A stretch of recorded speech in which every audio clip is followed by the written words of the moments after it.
Morning Telugu రాష్ట్రాలే కాదు ఇప్పుడు corona ప్రపంచవ్యాప్తంగా కలకలం పుట్టిస్తోంది. మర్కజ్ వేదికగా జరిగినటువంటి ఈ ప్రార్థనల వ్యవహారం ఇప్పుడు తెలుగు రాష్ట్రాల్ని అలాగే దేశం మొత్తాన్ని కూడా కలకలం రేపుతున్నటువంటి వాతావరణం. ఇప్పుడు ఒక్కసారిగా నెంబర్ అనూహ్యంగా పెరిగిపోయింది. నిన్నటి వరకు ఆంధ్రప్రదేశ్లో కేవలం 10 సంఖ్యలో ఉన్నటువంటి నెంబర్ ఒక్కసారిగా 111కి నిన్న రాత్రి చేరిపోయినటువంటి వాతావరణం. ఇక తెలంగాణలో కూడా అదే స్థాయిలో నెంబర్ పెరిగిపోయింది. మరణాల సంఖ్య కూడా క్రమంగా పెరుగుతోంది. ఇదంతా కూడా దేనికి దారితీస్తోంది? మరోవైపు ఈ మొత్తం వ్యవహారం రాజకీయానికి ఒక వేదికగా మారుతోంది.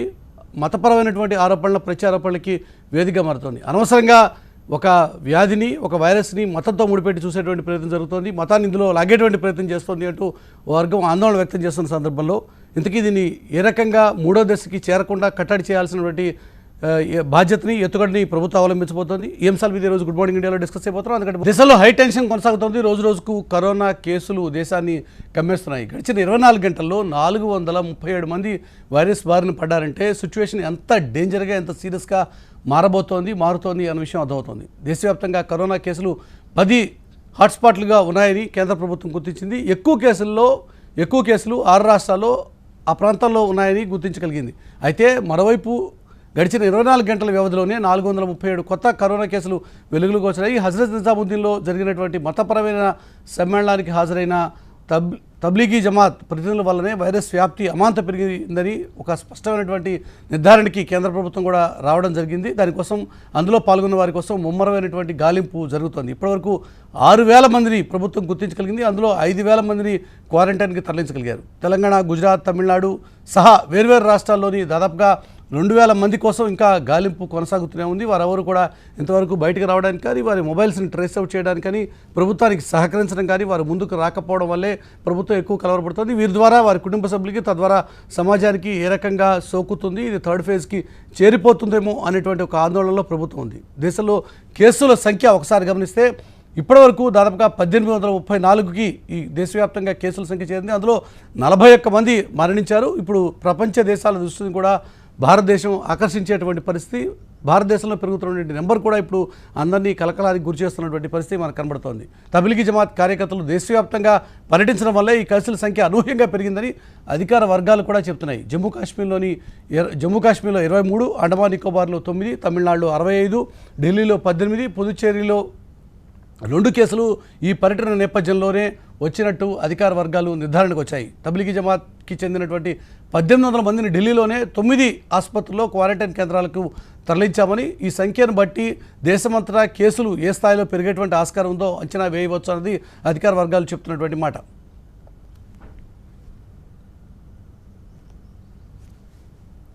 కరోనాకి మతానికి ముడిపెట్టేటువంటి ప్రయత్నం జరుగుతుంది. అనవసరంగా ఒక మతానికి ఆపాదించేటువంటి ప్రయత్నం జరుగుతుంది.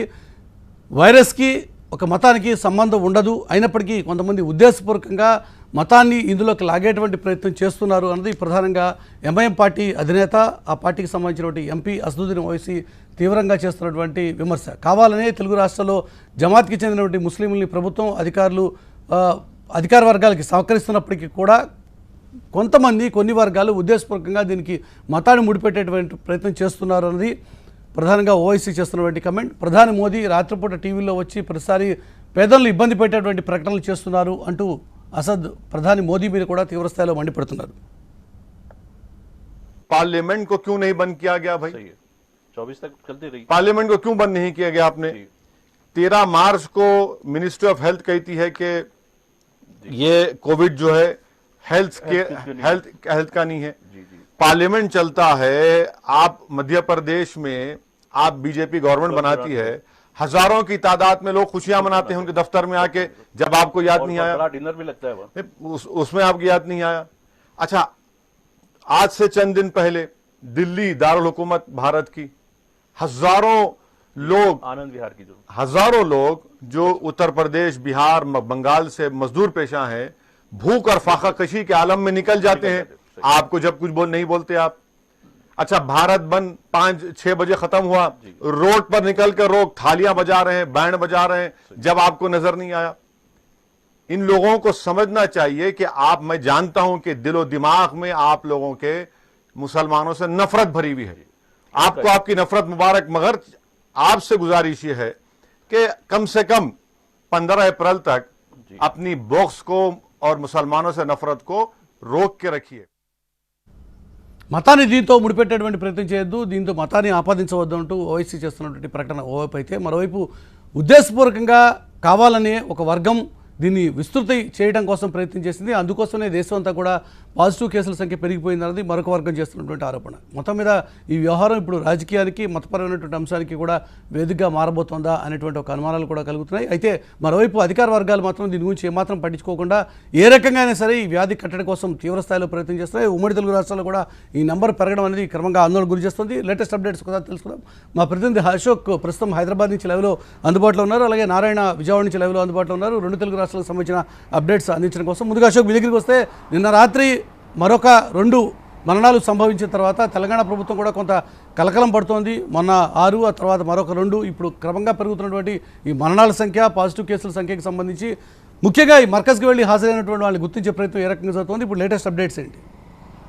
ఒక టెన్షన్ వాతావరణం అయితే ఖచ్చితంగా కనిపిస్తుందని చెప్పొచ్చు. తెలంగాణలో ఈ మరణాల సంఖ్య ఎప్పుడైతే పెరుగుతున్న కొద్దీ కూడా ఒక టెన్షన్, ఒక భయాందోళనమైన పరిస్థితి మనకు కనిపిస్తుంది. లాక్డౌన్కి సంబంధించి ఇన్ని రోజులు ఉన్న ఒక ఎత్తు అని చెప్పొచ్చు, ఇక రాబోతున్న 2 వారాలు ఒక ఎత్తు అని చెప్పొచ్చు. ఎందుకంటే ఇంతవరకు కూడా స్టార్టింగ్ నుంచి కూడా విదేశాలకు సంబంధించినటువంటి ట్రావెలర్స్ ఎవరైతే ఉంటారో వాళ్ళని క్వారంటైన్ చేయడం జరిగింది. వాళ్ళకి సంబంధించినటువంటి టైం ఏదైతే ఉందో ఇది కంప్లీట్ అవుతున్న పరిస్థితి మనకు కనిపిస్తుంది. సో ఏదైతే ఈ జమాత్కి సంబంధించిన విషయం బయటకు వచ్చిందో అప్పటి నుంచి ఒక టెన్షన్ వాతావరణం కనిపిస్తుంది. వందలలో వేలకు సంబంధించిన సంఖ్య పెరుగుతున్న కొద్ది కూడా ఒక భయానకమైన పరిస్థితి మనకు కనిపిస్తుంది. ఇప్పటికే తెలంగాణకు సంబంధించినటువంటి అధికారులు సపరేట్గా ఒక బృందాన్ని ఏర్పాటు చేయడం, ఆ బృందం ద్వారా ఇక్కడి నుంచి ఎవరైతే జమాత్కి వెళ్ళారో వాళ్ళందరినీ కూడా గుర్తించే పనిలో పడ్డారో, వాళ్ళ ఫోన్ ట్రాకింగ్ విషయంలో కావచ్చు, వాళ్ళకి సంబంధించిన కుటుంబ సభ్యులతో కూడా మాట్లాడడం జరుగుతుంది. సో మొత్తానికైతే ఇప్పటివరకు కొంతమందిని క్వారంటైన్ చేశారు, కొంతమందిని గుర్తించారు. ఇప్పటికీ కూడా మరణాలు అయితే జరుగుతూనే ఉన్నాయి. ఎందుకంటే ఆ మరణాలకు సంబంధించిన నెంబర్ చూసుకుంటే కూడా ఎవరైతే ఆ జమాత్కి సంబంధించిన సమావేశానికి అటెండ్ అయ్యారో వాళ్ళ ఏజ్ ఫ్యాక్టర్ కూడా దీంట్లో పనిచేస్తుందని చెప్పచ్చు. ఎందుకంటే వాళ్ళు మొత్తం కూడా 50+ ఉన్నవారు కాబట్టి వాళ్ళకి సంబంధించి ఈ కరోనా పాజిటివ్ అని తేలక అంటే వాళ్ళు రావడమే ఈ హాస్పిటల్కి లేట్గా రావడం వల్ల కూడా, హాస్పిటల్కి రావడాన్ని గుర్తించడంలో కూడా లేట్ అవ్వడం వల్ల కూడా చాలామంది ప్రాణాలు కోల్పోతున్న పరిస్థితి మనకు కనిపిస్తుంది. సో ఇంకా కూడా మరణాలు పెరుగుతాయన్న ఒక ఉద్దేశాన్ని అయితే వ్యక్తపరుస్తున్న పరిస్థితి. నిన్నటి వరకు 12:30 వరకు కూడా సీఎం కేసీఆర్ ఒక రివ్యూ మీటింగ్ని ఏర్పాటు చేశారు. అలాగే ఆరోగ్య శాఖ మంత్రి కూడా ఎప్పటికప్పుడు జిల్లాలకు సంబంధించినటువంటి అధికారులతో, కలెక్టర్లతో ఒక సమావేశాన్ని ఏర్పాటు చేస్తున్నారు. ఈ సంబంధించిన సంఖ్య ఏదైతే ఉందో ఇంకా 300 మందిని గుర్తించాల్సిన అవసరం ఉంది. అంటే అధికారికంగా చెప్తున్న లెక్క ప్రకారం ఇప్పటివరకు ఏదైతే ఇక్కడి నుంచి వెళ్ళిన వారికి సంఖ్య 1030 ఉంటే అందులో సగానికి సగం పైగా కూడా గుర్తించినట్టు, మిగతా వారిని కూడా క్వారంటైన్ చేసే అవకాశం మనకు కనిపిస్తుంది. అయితే ఎవరైతే ఈ పాజిటివ్ కేసులకు సంబంధించి నెంబర్స్ వస్తున్నాయో వాళ్ళకి సంబంధించిన కుటుంబ సభ్యుల్ని కూడా హాస్పిటల్కి తీసుకొచ్చే అవకాశం మనకు కనిపిస్తుంది. వాళ్ళందరూ కూడా సహకరించట్లని చెప్పి ప్రభుత్వం చెప్తున్న పరిస్థితి మనకు కనిపిస్తుంది. వాళ్ళందరూ కూడా సహకరించాలని చెప్పి కఠినమైన చర్యలు ఉంటాయని కూడా చెప్తున్న పరిస్థితి మనకు కనిపిస్తుంది. ఏదేమైనప్పటికీ ఒక ప్రభుత్వం అయితే సపరేట్గా వీటిపైన నిఘా పెట్టింది. పూర్తిగా ఢిల్లీకి సంబంధించినటువంటి జమాత్ పైన ఇక్కడి నుంచి తెలంగాణ జిల్లాలకు సంబంధించి ఎవరైతే వెళ్ళారో ఇప్పటికే వాళ్ళకి సంబంధించిన డీటెయిల్ని కూడా సేకరించడం మనకు తెలుస్తుంది. 23rd నుంచే ఈ ప్రాసెస్ మొదలవుతున్నప్పటికీ కూడా రోజుకి నెంబర్స్ పెరుగుతున్న కొద్దీ కూడా ఒక ప్రభుత్వంలో కూడా ఒక టెన్షన్ వాతావరణం కనిపిస్తుంది. ఆరోగ్య శాఖ ఎప్పటికప్పుడు ఒక నిర్ణయాలు తీసుకుంటున్న పరిస్థితి మనకు కనిపిస్తుంది. ఒకవేళ స్టేజ్ దాటితే కనుక ఎలాంటి పరిస్థితి ఉంటుంది, స్టేజ్ దాటితే ఎలాంటి సిచ్యువేషన్స్ మనం తీసుకోవాలనే దానిపైన కూడా ప్రభుత్వం ఇప్పటికే ఆలోచనలు చేసినట్టుగా మనకు తెలుస్తుంది. ఇప్పటికే అన్ని హాస్పిటల్కి సంబంధించి కొత్తగా హాస్పిటల్ కూడా ఏర్పాటు చేసుకుంటుంది. ఇప్పటికే క్వారంటైన్కి సంబంధించినటువంటి విషయాలు కూడా ప్రభుత్వం ప్రజల్లోకి వెళ్లే విధంగా కూడా మీడియా సంస్థలను ఉపయోగించుకుంటే పరిస్థితి మనకు కనిపిస్తుంది. ఇప్పటికే హాస్పిటల్స్ని కూడా సమకూర్చుకుంటే రోజున ఎక్కడైతే గాంధీ హాస్పిటల్లో ఒక ఇన్సిడెంట్ జరిగిందో, ఒక వ్యక్తి ఎవరైతే కరోనా పాజిటివ్ వ్యక్తి చనిపోయారో అతని కుటుంబ సభ్యులు డాక్టర్ల మీద దాడి చేశారో, ఒకసారిగా అక్కడ డాక్టర్ వర్గాల నుంచి కూడా ఇంత కష్టకాలంలో పనిచేస్తున్నటువంటి డాక్టర్ల మీద కూడా ఈ రకంగా దాడి చేస్తారా అంటూ అన్ని వర్గాల నుంచి తీవ్రమైనటువంటి వ్యతిరేకత రావడం మొదలైంది. ఆ విషయంలో ప్రభుత్వ యంత్రాంగం ఈసారి ఇప్పుడు ఉన్న పరిస్థితుల్లో ఎటువంటి సీరియస్ యాక్షన్ తీసుకోబోతోంది? ముఖ్యంగా డాక్టర్ల మీద దాడి చేయడానికి ప్రయత్నించినా లేక డాక్టర్ల మీద దాడి చేసినా కూడా ఖచ్చితంగా గవర్నమెంట్ చాలా సీరియస్గా ఉందని చెప్పచ్చు. అటు సెంట్రల్ కావచ్చు, ఇటు స్టేట్ కావచ్చు, పూర్తిగా డాక్టర్లకి ఇప్పుడున్న సిచ్యువేషన్లో డాక్టరే దేవుడు అనే పదాన్ని కూడా యూజ్ చేస్తున్న సమయంలో ఇలాంటి సిచ్యువేషన్ రావడం, అంటే ఒక కరోనా పాజిటివ్కి సంబంధించిన ట్రీట్మెంట్ ఎంతో ధైర్యంగా ఒక పోలీస్ ఆఫీసర్ లోపలికి వెళ్ళడానికి భయపడుతున్న స్టేజ్లో కూడా డాక్టర్ వచ్చేసి గాంధీ హాస్పిటల్లో లోపలికి వెళ్ళి అతనికి సంబంధించిన ట్రీట్మెంట్ చేస్తున్న నేపథ్యంలో ఇలాంటి ఘటన జరగడం తీవ్ర దిగ్భ్రాంతికి గురి చేస్తుందని చెప్పొచ్చు. డాక్టర్కి సంబంధించి ఇలా పేషెంట్ అతని కుటుంబ సభ్యులు వచ్చి దాడి చేయడం అనేది చాలా అమానుషించారుగా ప్రతి ఒక్కరు కూడా ఖండిస్తున్న పరిస్థితి. ఇప్పటి నుంచి ప్రతి హాస్పిటల్స్లో ఏదైతే ఈ కరోనాకు సంబంధించినటువంటి ట్రీట్మెంట్ జరుగుతుందో, ఈ క్వారంటైన్కి సంబంధించి ట్రీట్మెంట్ జరుగుతుందో ఆ ప్రతి ఒక్క ప్రదేశంలో కూడా పోలీసులు ఉంటారని చెప్పి కూడా ప్రభుత్వం నిర్ణయించడం జరిగింది. ఇప్పటి నుంచి ఎలాంటి ప్రాబ్లం వచ్చినా కానీ ఖచ్చితంగా డాక్టర్లకి సపోర్టివ్గా ఉంటామని చెప్తున్న పరిస్థితి మనకు కనిపిస్తుంది. అయితే లేటెస్ట్ అప్డేట్స్ ఏంటి? ఇప్పటివరకు అధికార వర్గాల నుంచి ఇస్తున్నటువంటి ఇన్ఫర్మేషన్ ప్రకారం ఎంతమంది చనిపోయినట్టు, ఎంతమంది పాజిటివ్గా ఉన్నారు, ఎంతమంది డిశ్చార్జ్ చేసేటువంటి ప్రక్రియ జరుగుతుంది, దానికి సంబంధించినటువంటి లేటెస్ట్ ఫిగర్స్ ఏమున్నాయి తెలంగాణలో? తెలంగాణకు సంబంధించి నిన్నటి వరకు నిన్న నైట్ వరకు అందిన లెక్కల ప్రకారం చూసుకుంటే 127 నెంబర్ మనకు కనిపిస్తుంది. దీంట్లో మొత్తం డిశ్చార్జ్ అయిన వాళ్ళు 14 మందిగా కనిపిస్తున్నారు. 9 మంది చనిపోయినట్టుగా తెలుస్తుంది. అయితే డిశ్చార్జ్ అయిన వాళ్ళు కూడా ఎవరైతే 14 మంది ఉన్నారో వాళ్ళని కేవలం ఆ ప్లేస్ నుంచి వేరే ప్లేస్కి మార్చి వాళ్ళని కూడా 14 డేస్ వరకు క్వారంటైన్లో ఉంచిన తర్వాతనే వాళ్ళని డిశ్చార్జ్ చేసే అవకాశం మనకు కనిపిస్తుంది. ఏది ఏమైనప్పటికీ ఈ జమాత్కి సంబంధించి సమావేశం ఏదైతే వేరే కంట్రీస్లో మనం చూసాం, ఒక్కసారిగా నెంబర్స్ ఏ విధంగా అయితే ఫుట్బాల్ మ్యాచ్లో కావచ్చు, మిగతా మ్యాచ్లలో ఏ విధంగా అయితే థర్డ్ స్టేజ్లోకి వాళ్ళు ఎంటర్ అయ్యారో అదే పరిస్థితి ఇక్కడ మనకు కనిపిస్తుందని చెప్పొచ్చు. ఎందుకంటే ఒక సమూహంగా ఈ సంఖ్య పెరుగుతున్న నేపథ్యంలో చాలా భయభ్రాంతులకు గురవుతుంది. తెలంగాణ ప్రభుత్వం చాలా సీరియస్గా అబ్జర్వ్ చేస్తుంది. ప్రతి ఒక్కరిపైన ఈ జమాత్కి వెళ్ళిన ప్రతి ఒక్కరిపైన కూడా నిఘా ఏర్పాటు చేసిన పరిస్థితి మనకు కనిపిస్తుంది. జిల్లాల వారీగా కింది స్థాయి వరకు కూడా గ్రామాల వారీగా కూడా ప్రతి ఒక్కరిని కూడా ఈ ప్రాంతాలకు వెళ్ళిన వారందరినీ కూడా ప్రభుత్వానికి చెప్పాలని చెప్పి కూడా మిగతా ప్రజలకు కూడా చెప్తున్న పరిస్థితి మనకు కనిపిస్తుంది. ఇంకా మెయిన్ విషయం ఏంటంటే ఎవరైతే ఈ ప్రాంతానికి వెళ్ళారో వాళ్ళందరూ కూడా చిన్న చిన్న వ్యాపారాలు చేసుకుంటున్న పరిస్థితి. సో ఒక సైడ్ పానీపూరి కావచ్చు, ఇంకా చిన్న చిన్న బిజినెస్ రోడ్ సైడ్ వ్యాపారాలు చేసుకున్న పరిస్థితి కనిపిస్తుంది. కాబట్టి వాళ్ళ నుంచి ఇతరులకు సోకే అవకాశం ఉంటుంది. కాబట్టి భయపడుతున్న పరిస్థితి మనకు కనిపిస్తుంది. ప్రతి ఒక్కరు కూడా జాగ్రత్తగా ఉండాలి. రానున్న 2 రోజులు చాలా తీవ్రంగా ఉంటాయి. 2 రోజులు ఖచ్చితంగా క్వారంటైన్లో ఉండాలని చెప్పి, ఖచ్చితంగా ఇంట్లో నుంచి బయటికి రాకపోతేనే ఈ పరిస్థితి నుంచి బయటకు వస్తామని చెప్పి కనిపిస్తున్న పరిస్థితి కనిపిస్తుంది. రైట్ అశోక్, ఇది తెలంగాణలో ఉన్నటువంటి లేటెస్ట్ సిచ్యువేషన్. ఆంధ్రప్రదేశ్లో కూడా ఇందుకు పరిస్థితి భిన్నంగా లేదు. ఆంధ్రప్రదేశ్లో కూడా కొంత ఆందోళనకరమైనటువంటి వాతావరణం కనబడుతోంది.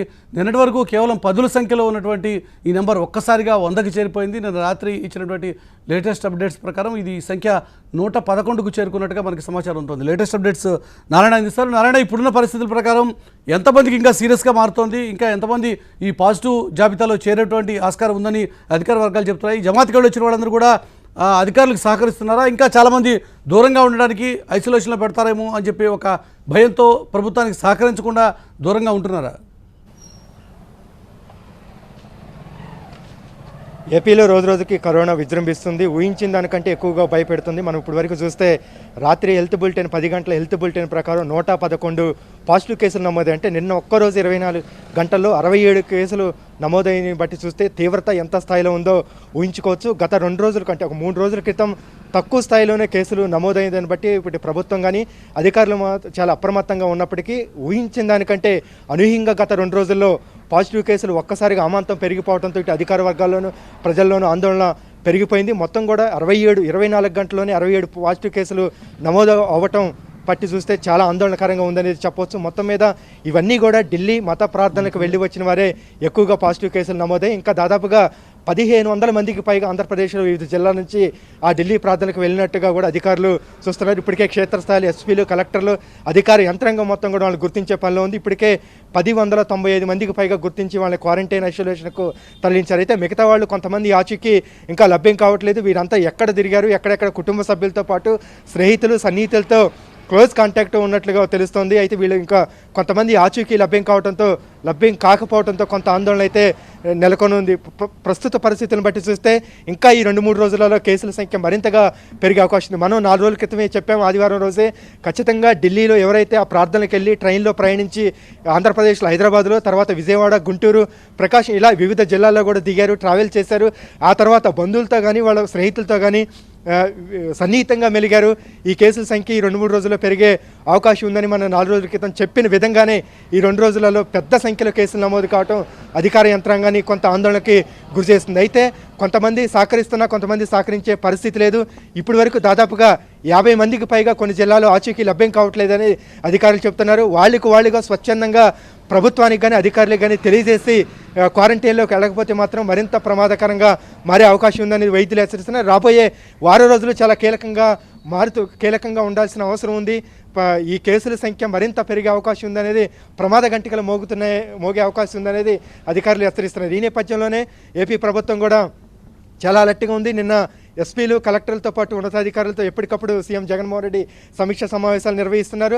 ఎట్టి పరిస్థితుల్లో కూడా ప్రతి ఒక్కరు కూడా సహకరించాలి. లాక్డౌన్ వల్ల ఒక లాక్డౌన్తోనే మనం పరిస్థితిని చక్కదిద్దొచ్చా, కేసులు తగ్గించే అవకాశం ఉంది. ఎందుకంటే గత 3-4 రోజుల క్రితం చూస్తే విదేశాల నుంచి మనం అనుకున్నంతగా, ఊహించినంతగా విదేశాల నుంచి వచ్చినటువంటి కేసులు మాత్రం చాలా తక్కువగానే ఉంది. కంట్రోల్ చేస్తున్నటువంటి సమయంలో ఒక్కసారిగా ఢిల్లీ లింకుతో ఎవరైతే ప్రార్థనకి వెళ్ళి వచ్చారో ఆ కేసులు అమాంతం పెరిగిపోవడంతో ఆందోళన అయితే పెరిగిపోయింది. ఎవరికి వాళ్ళు కూడా ఐసోలేషన్ క్వారంటైన్కి వెళ్ళకపోతే మాత్రం మరింత ప్రమాదం గంటికలు మోగే అవకాశం ఉందనేది ఇటు అధికారులు ప్రభుత్వం హెచ్చరిస్తుంది. ఇప్పటి వరకు అయితే క్షేత్రస్థాయిలో వాళ్ళందరి జాబితాను సేకరించి కొంతమందిని ఇప్పటికే తరలించినప్పటికీ కానీ వాళ్ళు ఎంతమంది సహకరించినటువంటి వాళ్ళ వరకు ఓకే నారాయణ, కానీ సహకరించినటువంటి వాళ్ళు ఎవరైతే క్వారంటైన్కి రావడానికి ఇష్టపడినటువంటి వాళ్ళు ఇంతవరకు ప్రభుత్వం దృష్టికి రాకుండా జాగ్రత్త పడుతూ మొబైల్స్ కూడా స్విచ్ ఆఫ్ చేసి ప్రభుత్వానికి ఆ ట్రేస్ అవుట్ కాకుండా ఉంటున్నటువంటి వాళ్ళతోనే ఇప్పుడు డేంజర్ అంతా వచ్చింది. వాళ్ళే ఇప్పుడు సొసైటీకి చాలా ప్రమాదకరమైనటువంటి వ్యక్తులుగా మారారు. వారిని ఏ రకంగా గుర్తిస్తున్నారు? ఎందుకంటే ఆ లింకులు పట్టుకోవాలి అంటే అంతకుముందు వారితో కలిసి ప్రయాణం చేసినటువంటి వాళ్ళని ఎంక్వైరీ చేయడం కావచ్చు, లేకపోతే మత పెద్దలు ఇందులో ఇన్వాల్వ్ చేసి వారి ద్వారా సమాచారం తీసుకోవడం కావచ్చు, ఇటువంటి ప్రయత్నాలు చేయాలి. ఆ దిశగా ఏమైనా ప్రయత్నాలు జరుగుతున్నాయా? ఖచ్చితంగా ఆ దిశగాలని ఎవరైతే ట్రైన్లో ప్రయాణం చేశారో అక్కడికి మత ప్రార్థనలకు ఎవరైతే వెళ్ళారో ఇప్పటికే అన్నీ కూడా జిల్లాల వారీగా క్షేత్రస్థాయిలో మొత్తం కూడా లిస్టులు సేకరించారు. కానీ కొంతమంది సహకరిస్తున్నారు, కొంతమంది సహకరించలేదు. ఎందుకంటే మత పెద్దల ద్వారానే వాళ్ళు చెబితేనే వింటారు కాబట్టి మత పెద్దలు కూడా సహకరించాలి. వాళ్ళు ఖచ్చితంగా ఇప్పుడు ఉన్నటువంటి పరిస్థితులు, ఎందుకంటే వాళ్ళ ఒక్కళ్ళతోనే చాలా వేగంగా ఈ వైరస్ వ్యాప్తి చెందే అవకాశం ఉంది. ఇప్పుడు మనం చూస్తే కేసులు మొత్తం కూడా ఆ విధంగా నమోదవుతున్నాయి. ఒక్కళ్ళతోనే వెళ్ళిపోదు. ఇప్పుడు విజయవాడ సిటీలోనే 15 కేసులు నమోదయ్యాయంటే ఒక్క రోజులో పరిస్థితి. వాళ్ళు ఎంతమందితో తిరిగారు, ఎక్కడెక్కడ సన్నిహితంగా మెలిగారు అనేది గుర్తించడం చాలా కష్టం. వాళ్ళు స్వచ్ఛందంగా క్వారంటైన్కి వస్తే బాగుంటుంది. లేకపోతే మాత్రం ఇది చాలామందికి వేగంగా వ్యాప్తి చెందే అవకాశం ఉందనేది ఆందోళన చెందుతున్నారు. అందుకనే మత పెద్దలు కావచ్చు, వాళ్ళు కానీ లేదా కుటుంబ సభ్యులు కానీ స్వచ్ఛందంగా అధికారులు ప్రభుత్వానికి తెలియజేసి వెంటనే క్వారంటైన్కి వెళ్ళకపోతే మాత్రం మరింత ప్రమాదం పెరిగే అవకాశం ఉంది. ఎందుకంటే జిల్లాల వారికి చూస్తే ఒక్క గుంటూరు జిల్లాలోనే 20 కేసులు నమోదయ్యాయి. ప్రకాశం జిల్లా, కృష్ణా జిల్లా, కడప జిల్లా ఏ ఒక్క కేసు కూడా ఇప్పటి వరకు నమోదు కాని జిల్లాలో నేను ఆమాంతం కేసులు నమోదు కావడం ఆ జిల్లాలో కూడా ప్రజలు ఆందోళనకు గురవుతున్నారు. ఒక లాక్డౌన్ పకడ్బందీగా అమలు చేస్తున్నా, కర్ఫ్యూ పెడుతున్నా, 144 సెక్షన్ పెడుతున్నా ప్రభుత్వం కానీ మీడియా కానీ అన్ని రకాల సూచనలు సలహాలు ఇస్తూ ఎప్పటికప్పుడు అప్రమత్తం చేస్తూ జాగ్రత్త తీసుకోవాలని పదే చెబుతున్నా. గత 4 రోజులతో పోలిస్తే ఢిల్లీ ప్రార్థనకు వెళ్ళి వచ్చిన వారితో వచ్చినటువంటి సమస్య ఇప్పుడు చాలా ప్రమాదంగా మారిపోయింది. అందుకని ఎవరికి వాళ్ళు ఇన్ని అప్రమత్తంగా ఉన్నా, ఎన్ని జాగ్రత్తలు తీసుకున్నా ప్రజలు సహకరించకపోతే మాత్రం ఈ కరోనాని నిరోధించడం చాలా కష్టమని ప్రభుత్వం చెబుతుంది. అందుకని వాళ్ళు ఎవరైతే ఉన్నారో వాళ్ళు స్వచ్ఛందంగా ప్రభుత్వానికి అధికారులకు తెలియజేసి వెంటనే క్వారంటైన్కి రావాలని చెప్తున్నారు. ఉదయం 11 గంటలకి మరి కాసేపట్లో ప్రధాని అన్ని రాష్ట్రాల ముఖ్యమంత్రులతో వీడియో కాన్ఫరెన్స్ నిర్వహించబోతున్నారు. ఏపీ నుంచి ముఖ్యమంత్రి సీఎం జగన్మోహన్ రెడ్డి కూడా ఈ వీడియో కాన్ఫరెన్స్లో పాల్గొనబోతున్నారు. కరోనా ఇంత వేగంగా వ్యాప్తి చెందుతున్నటువంటి నేపథ్యంలో తీసుకోవాల్సినటువంటి చర్యలు, ఇంకా లాక్డౌన్ని పకడ్బందీగా అమలు చేసినటువంటి అంశాల మీద చర్చ జరిగే అవకాశం ఉంది. రైట్ నారాయణ, ప్రస్తుతం ఉన్న పరిస్థితుల ప్రకారం పరిస్థితి తీవ్రత అర్థమవుతోంది. దేశవ్యాప్తంగా 10 కీలకమైనటువంటి హాట్స్పాట్స్ని ప్రభుత్వం గుర్తించారు. అక్కడి నుంచే వ్యాధి మరింత విస్తృతం అవుతోంది అనే విషయం కూడా ఐడెంటిఫై అయింది. ఢిల్లీలో పాల్గొన్నటువంటి జమాత్లో జరిగినటువంటి ఈ కార్యక్రమంలో పార్టిసిపేట్ చేసి వచ్చిన వాళ్ళు దేశవ్యాప్తంగా అనేక ప్రాంతాలకు స్ప్రెడ్ అయిపోయినటువంటి సందర్భంలో వారిని గుర్తించడమే ఇప్పుడు ప్రభుత్వానికి పెద్ద తలనొప్పిగా మారింది. సహకరిస్తున్న వాళ్ళ సంఖ్య వరకు ఓకే, సహకరించినటువంటి వాళ్ళతోనే అతిపెద్ద ప్రమాదం పొంచి ఉంది అన్నది ప్రభుత్వ వర్గాలు చెప్తున్నటువంటి మాట. అయితే మనం తెలంగాణలో, ఆంధ్రప్రదేశ్లో పరిస్థితిని గమనిస్తే తెలంగాణలో ఇప్పటివరకు 127కి చేరుకుంది పాజిటివ్ కేసుల సంఖ్య. అందులో 9 మంది ఇప్పటికే మరణించారు. ఇక ఆంధ్రప్రదేశ్లో కూడా ఈ సంఖ్య 111కు చేరుకున్నటువంటి విషయాన్ని మనం ప్రధానంగా గమనించాల్సినటువంటి అవసరం ఉంది. ఇంకా చాలామందిని ఐడెంటిఫై చేసేటువంటి ప్రయత్నం కూడా జరుగుతోంది. ఈరోజు మరికాసేపట్లో ప్రధాని మోదీ ఉదయం 11 గంటల ప్రాంతంలో అన్ని రాష్ట్రాల ముఖ్యమంత్రులతో ఈ విషయం మీద ఒక కీలకమైనటువంటి వీడియో కాన్ఫరెన్స్ నిర్వహించబోతున్నారు. ఇప్పుడున్న పరిస్థితుల్ని ఒకసారి సమీక్షించుకోవడం, 14వ తేదీతో ముగియాల్సి ఉన్నటువంటి ఏదైతే ప్రభుత్వం పెట్టుకున్నటువంటి లాక్డౌన్ ఉందో దాన్ని ఇంకా ఎక్స్టెండ్ చేయాలా, లేక ఎవరైతే సహకరించట్లేదో వారి మీద క్రిమినల్ కేసులు పెట్టేటువంటి కార్యక్రమాలు చేయాలా, ఇటువంటి అనేక కీలకమైనటువంటి అంశాల మీద ప్రధాని రాష్ట్రాల ముఖ్యమంత్రులతో చర్చించి ఒక నిర్ణయం తీసుకుపోతున్నారు. మనతో పాటు డిబేట్లో పార్టిసిపేట్ చేస్తున్నారు బాజీ బీజేపీ మైనారిటీ విభాగానికి సంబంధించినటువంటి నాయకులు, అలాగే డాక్టర్ లక్ష్మీ లావణ్య గారు మనతో పాటు లైవ్లో అందుబాటులో ఉన్నారు. అలాగే ఏపీ మినిస్టర్ అవంతి శ్రీనివాస్ గారు కూడా మనతో పాటు చర్చలో పార్టిసిపేట్ చేస్తున్నారు. ముందుగా బాజీ గారు, మీ దగ్గర నుంచే స్టార్ట్ చేస్తే, ఇప్పుడు ఈ రకమైనటువంటి సందర్భంలో మతాన్ని కూడా ఆపాదించేటువంటి ప్రయత్నం జరుగుతోంది. ఇది ఒక మతపరమైనటువంటి అంశంగా చిత్రీకరించేటువంటి ప్రయత్నం జరుగుతుంది. వైరస్కి మతానికి సంబంధం లేకపోయినా కూడా మతపరమైనటువంటి ఆరోపణల ప్రత్యారోపణలకు మీరేం చెప్తారు? సార్ నమస్కారం మురళీకృష్ణ గారు, అదేవిధంగా ప్యానలిస్టులకు నమస్కారం, అందరికీ వ్యూయర్స్ నమస్కారం తెలియజేస్తూ, ప్రత్యేకంగా మతం పక్కన పెడితే ఈరోజు పవిత్రమైనటువంటి దినం, కలియుగ మహాపురుషుడు శ్రీరామచంద్రుడు నవమి జరుగుతుంది. దేశ విదేశాల్లో ఉన్నటువంటి తెలుగు వారందరికీ కూడా శ్రీరామనవమి శుభాకాంక్షలు మీ ద్వారా తెలియజేస్తా ఉన్నాను మురళీకృష్ణ గారు. థ్యాంక్ యూ, చెప్పండి సార్. నేనేమంటానంటే, మంది భారతదేశం సెక్యులర్ దేశం అని మనం చెప్పుకుంటామండి.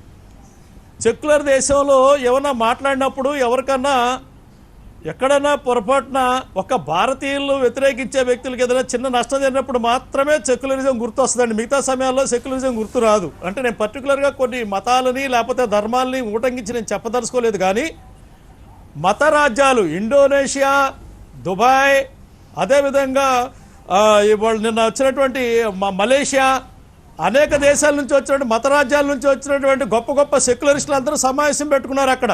దాని పేరు జమాతు. దాన్ని తబ్లిక్ జమాత్ వాళ్ళు నిర్వహించారు. అయితే ఇది నిర్వహించే ముందు షాహీన్ బాగ్లో ఇది తీసేయమని చెప్పారంటే, తీయనంటే బలవంతంగా కేంద్ర ప్రభుత్వం అక్కడ ఉన్నటువంటి రాష్ట్ర ప్రభుత్వం కలిసి అక్కడ షాహీన్ బాగ్లో తీయటం జరిగింది. ఇప్పుడు మనం ఏమడుగుతామంటే, తల్లి జన్మనిస్తే తల్లి పాదాల కింద స్వర్గం చూడమని మనం ఖురాన్ చెప్తా ఉంది. తండ్రిని దేవుడిగా చూస్తున్నాం మనం. తల్లిదండ్రులను ఇవాళ ఎవరైతే అక్కడికి వెళ్ళొచ్చారో, ఆ జమాత్లో పాల్గొని వచ్చారో వాళ్ళని పూజించి బతికించాల్సినటువంటి కొడుకులు ఇప్పుడు వాళ్ళని కాపాడే బాధ్యత భుజం మీద వేసుకుంటే స్వచ్ఛందంగా వచ్చి ఇప్పుడు బయటకు వచ్చి ప్రభుత్వాలకు సహకరించాల్సిన బాధ్యత ఉంది. వాళ్ళ నమ్మి వివాహాలు చేసుకున్నటువంటి భార్యలు, వాళ్ళ పిల్లలు కూడా కాపాడుకోవాల్సిన బాధ్యత ఇప్పుడు ఎవరైతే ఈ ఎఫెక్ట్ అయ్యారో వాళ్ళు స్వచ్ఛందంగా ధైర్యంగా బయటకు వచ్చి సమాజాన్ని కాపాడాల్సిన బాధ్యత ఉంది. భగవంతుడు బతికి మతాన్ని చూపించమని చెప్పని అన్నాడు. మతం ద్వారా భగవంతుడు చూపించమన్నాడు. కానీ వీళ్ళు నేర్చుకొని వచ్చింది ఏంటంటే, ఇప్పుడు చచ్చి సమాజాన్ని కూడా నాశనం చేయడం కోసం సిద్ధపడేటువంటి పరిస్థితికి వాళ్ళు దిగజారిపోతున్నటువంటి స్థితి వాళ్ళకి కాపాడుతుంది. ఇదొక పక్కన వెళ్ళిపోతూ ఉంటే, నిన్న హాస్పిటల్లో మనం ఆ మహానుభావుడు ఎవరైతే ఉన్నాడో ఈ దేశంలో ఉంటే, ఇప్పుడు మనం భారతదేశంలో మనం ఏం చెప్తామంటే, మతం ఉంటే మతంతో పాటు మానవత్వం చూడమని చెప్తాం. మిగతా మన దేశంలో ఉన్నటువంటి అన్ని ధర్మాలు, ఒక్క ఓవైసీ గారి ధర్మం మాత్రం ఏం చెప్పిందంటే మానవత్వంలో మతం చూడమంటుంది. అందుకే ఈ ప్రధానమంత్రి మార్చి 22వ తారీఖున ఎవరైతే ఈ దేశం కోసం కష్టపడుతున్నటువంటి డాక్టర్లు, కనిపించే దేవుళ్ళు, పోలీసులు, సేవకులుగా మారి మనకు సర్వీస్ చేస్తున్నటువంటి మహానుభావులు, పారిశుధ్య కార్మికులు, వాళ్ళందరినీ సాయంత్రం పూట ఆ కర్ఫ్యూ రోజున వచ్చి చప్పట్లు కొట్టి అందరికీ మనం అభినందనలు తెలియజేద్దాం, వాళ్ళ సహాయానికి ధన్యవాదాలు తెలియజేద్దాం, వాళ్ళకి పాదాపత్రం చేద్దామని చెప్తే ఈ ఓవైసీకి ఏమర్థమైందంటే ఎందుకు చప్పట్లు కొట్టారని అడుగుతున్నాడు. ఒక్కసారి షార్వాణి తీసి ఆయన చీపిరి పట్టుకొని రోడ్డు ఊడిస్తే పారిశుధ్య కార్మికుడు పడేటువంటి కష్టం ఏంటో ఆ ఓవైసీకి అర్థమయ్యేటువంటి పరిస్థితి. నిన్న డాక్టర్ల మీద జరిగినటువంటి దాడిని దారుణమైన సంఘటనగా మేము పరిగణిస్తూ ఉన్నాం. ఇవాళ మురళీకృష్ణ గారు వాళ్ళు నానా బాధలు పడి వాళ్ళు ప్రాణాలు పణంగా పెట్టుకొని వస్తే జరుగుతూ ఉంది. నిన్న విజయవాడలో క్వారంటైన్లో తీసుకున్నటువంటి ముస్లిమ్స్ ఒక వీడియో రిలీజ్ చేశారు. వాళ్ళు ఏమంటారంటే, వీళ్ళకంట ఎక్కడా శుభ్రంగా లేదంట, ఆహారం సరిగ్గా లేదంట, బిర్యానీ పెట్టలేదంట అని ఒక వీడియో తీసి రిలీజ్ చేసేటువంటి పరిస్థితి. ఎట్టుపోతుంది మురళీకృష్ణ గారు అంటే, జమాతుల పేరు మీద గుంపులుగా ముస్లింలు సేకరించి వాళ్ళకి దేశ వ్యతిరేకంగా వాళ్ళతో మాట్లాడించి ఒకే మీటింగ్లో ఏదైతే బిల్లులు రాజ్యాంగం ఆమోదం చెందినటువంటి బిల్లులు ఉన్నాయో ఆ బిల్లుల కోసం చేసినటువంటి ప్రధానమంత్రిని, హోంమంత్రిని బండ బూతులు తిట్టాడు. వాడు ఎవడైనా అల్లా క్షమిస్తాడా? వాడు భారతీయ ముస్లిం అవుతాడా? నిన్న జరిగినటువంటి అక్కడ మీటింగ్లో ఆ తర్వాత బయాన్ అనేటువంటి సందేశంలో డైరెక్ట్గా భారతీయ జనతా పార్టీ యొక్క ప్రధాన నాయకులైనటువంటి వీళ్ళిద్దరిని కూడా దూషించినటువంటి ముస్లింలు ఎవరైతున్నారో వాళ్ళు భారతీయ ముస్లింలు కాదు. ఈ దేశంలో భారతీయ ముస్లింలు కానటువంటి ఆల్రెడీ అక్బరుద్దీన్ ఓవైసీ మళ్ళీ మనం వద్దు అనుకుంటున్నా బాజీ గారు, వద్దు అనుకుంటున్నా కూడా మళ్ళీ రాజకీయ పరమైనటువంటి ఆరోపణలు, ప్రత్యారోపణలు మళ్ళీ వస్తాయి. మీరు మొదలు పెడితే బాజీ గారు భారతీయ జనతా పార్టీ నాయకుడిగా బాజీ గారు ఒక్కమాట వినండి. బాజీ గారు ఒక్కమాట వినండి. బాజీ గారు ఒక్కసారి వినండి. బాజీ గారు ఒకసారి వినండి. బాజీ గారు ఒకసారి వినండి. మీరు భారతీయ జనతా పార్టీ నాయకుడిగా మీరు ఓవైసీని మళ్ళీ తిట్టడం స్టార్ట్ చేస్తే ఓవైసీ వర్గం మళ్ళీ మిమ్మల్ని తిట్టడం స్టార్ట్ చేస్తుంది. దానివల్ల పెద్ద ప్రయోజనం లేదు. ఇప్పుడు సమస్య ఇది కులం కాదు, మతం కాదు, ప్రాంతం కాదు. సొసైటీని కాపాడుకోవాలి, సమాజాన్ని కాపాడుకోవాలని మనకు ఉన్నటువంటి ఒక లక్ష్యం. ఆ దిశగా అందరూ అడుగులు వేయాలి. ఎవరైతే సహకరించటం లేదో వారిని సహకరించేలాగా, డాక్టర్లతో కోఆపరేట్ చేసేలాగా, సిస్టంతో కోఆపరేట్ చేసేలాగా చేయాలి. దానికి ఎటువంటి మార్గాన్ని ఎంచుకోవాల్సినటువంటి అవసరం ఉంది అన్నదే ఇక్కడ ప్రశ్న. ఏం చెప్తారు చెప్పండి. మురళీకృష్ణ గారు, నేనేమంటానంటే, ఎవరైతే ఈ నమాజులకు వెళ్ళినటువంటి వాళ్ళు తప్పు కాదు. నమాజులో ధర్మం, శాంతి సందేశం, సంస్కారం, ఇస్లాంలో పరమత సహనం, భగవంతుడు ఇచ్చినటువంటి దాన్ని ఉపయోగించమని చెప్పినటువంటి విధానాన్ని పక్కన పెట్టి ఇప్పుడు ఎందుకు భయపడుతున్నారు, ఎందుకు దాక్కొని చేస్తారు? ఆంధ్ర రాష్ట్రంలో ఇవాళ మంత్రి గారు అవంతి శ్రీనివాస్ గారు ఉన్నారు. అంజాద్ బాషా గారు అక్కడ పాల్గొన్నారని చెప్పని ఒక మాట ఉంది. అదే కనుక నిజమైతే ఆయన ఎంత బాధ్యత వహించాలి ఈ రోజున? ఒక్కసారిగా రాష్ట్రంలో పోయినటువంటి పొరుగు ఎవడు తీసుకొచ్చిస్తాడు? తెలంగాణలో కేసీఆర్ గారు విజ్ఞత కలిగినటువంటి ముఖ్యమంత్రి, ఆయన చూసి ఆంధ్రప్రదేశ్లో ఉన్నటువంటి వారు కూడా అభినందిస్తున్నటువంటి తరుణంలో 7వ తారీఖు నుంచి ఎత్తేస్తారన్నటువంటి సందర్భంలో ఇవాళ అకస్మాత్తుగా అక్కడ కూడా పెరిగితే మరి ఆయన నమ్ముకున్నటువంటి ఈ ఓవైసీ సోదరులు ఇవాళ దాన్ని సపోర్ట్ చేస్తూ ఎలా మాట్లాడగలుగుతున్నారు? ఎవడు బాధ్యత వహిస్తాడు? ఇవాళ ఈ 2 తెలుగు రాష్ట్రాల్లో పెరిగినట్టు దానివల్ల భారతదేశంలో పెరిగినటువంటి సంఖ్య ఏదైతే ఉందో ఆ అప్రతిష్ట ఎవరుతుందో అప్రతిష్టకు బాధ్యత ఎవరు వహిస్తారు? మురళి గారు, నేనేమంటా అంటే మీరు ప్రచారం చేసుకోండి, జమాతులు చేసుకోండి, కానీ ఆ వచ్చేటువంటి నష్టాన్ని కూడా కనిపెట్టాల్సిన బాధ్యత, దాని వచ్చిన తర్వాత దాని నుంచి రికవరీ అవ్వడానికి ప్రభుత్వానికి సహకరించాల్సిన బాధ్యత కూడా మీ మీద ఉందని ప్రభుత్వాలు విజ్ఞప్తి చేస్తున్నప్పుడు కూడా పారిపోయి ఇవాళ సమాజాన్ని మిగతా దాని సమాజానికి అంటిస్తే ఏ పాపం చేసిందని చెప్పని వీళ్ళ జమాతుల నుంచి తీసుకొచ్చినటువంటి ఈ కరోనా వ్యాధిని అంటించడానికి చేసినటువంటి మిగతా సమాజం ఎందుకు ఒప్పుకుంటుంది? మురళి గారు చెప్పండి.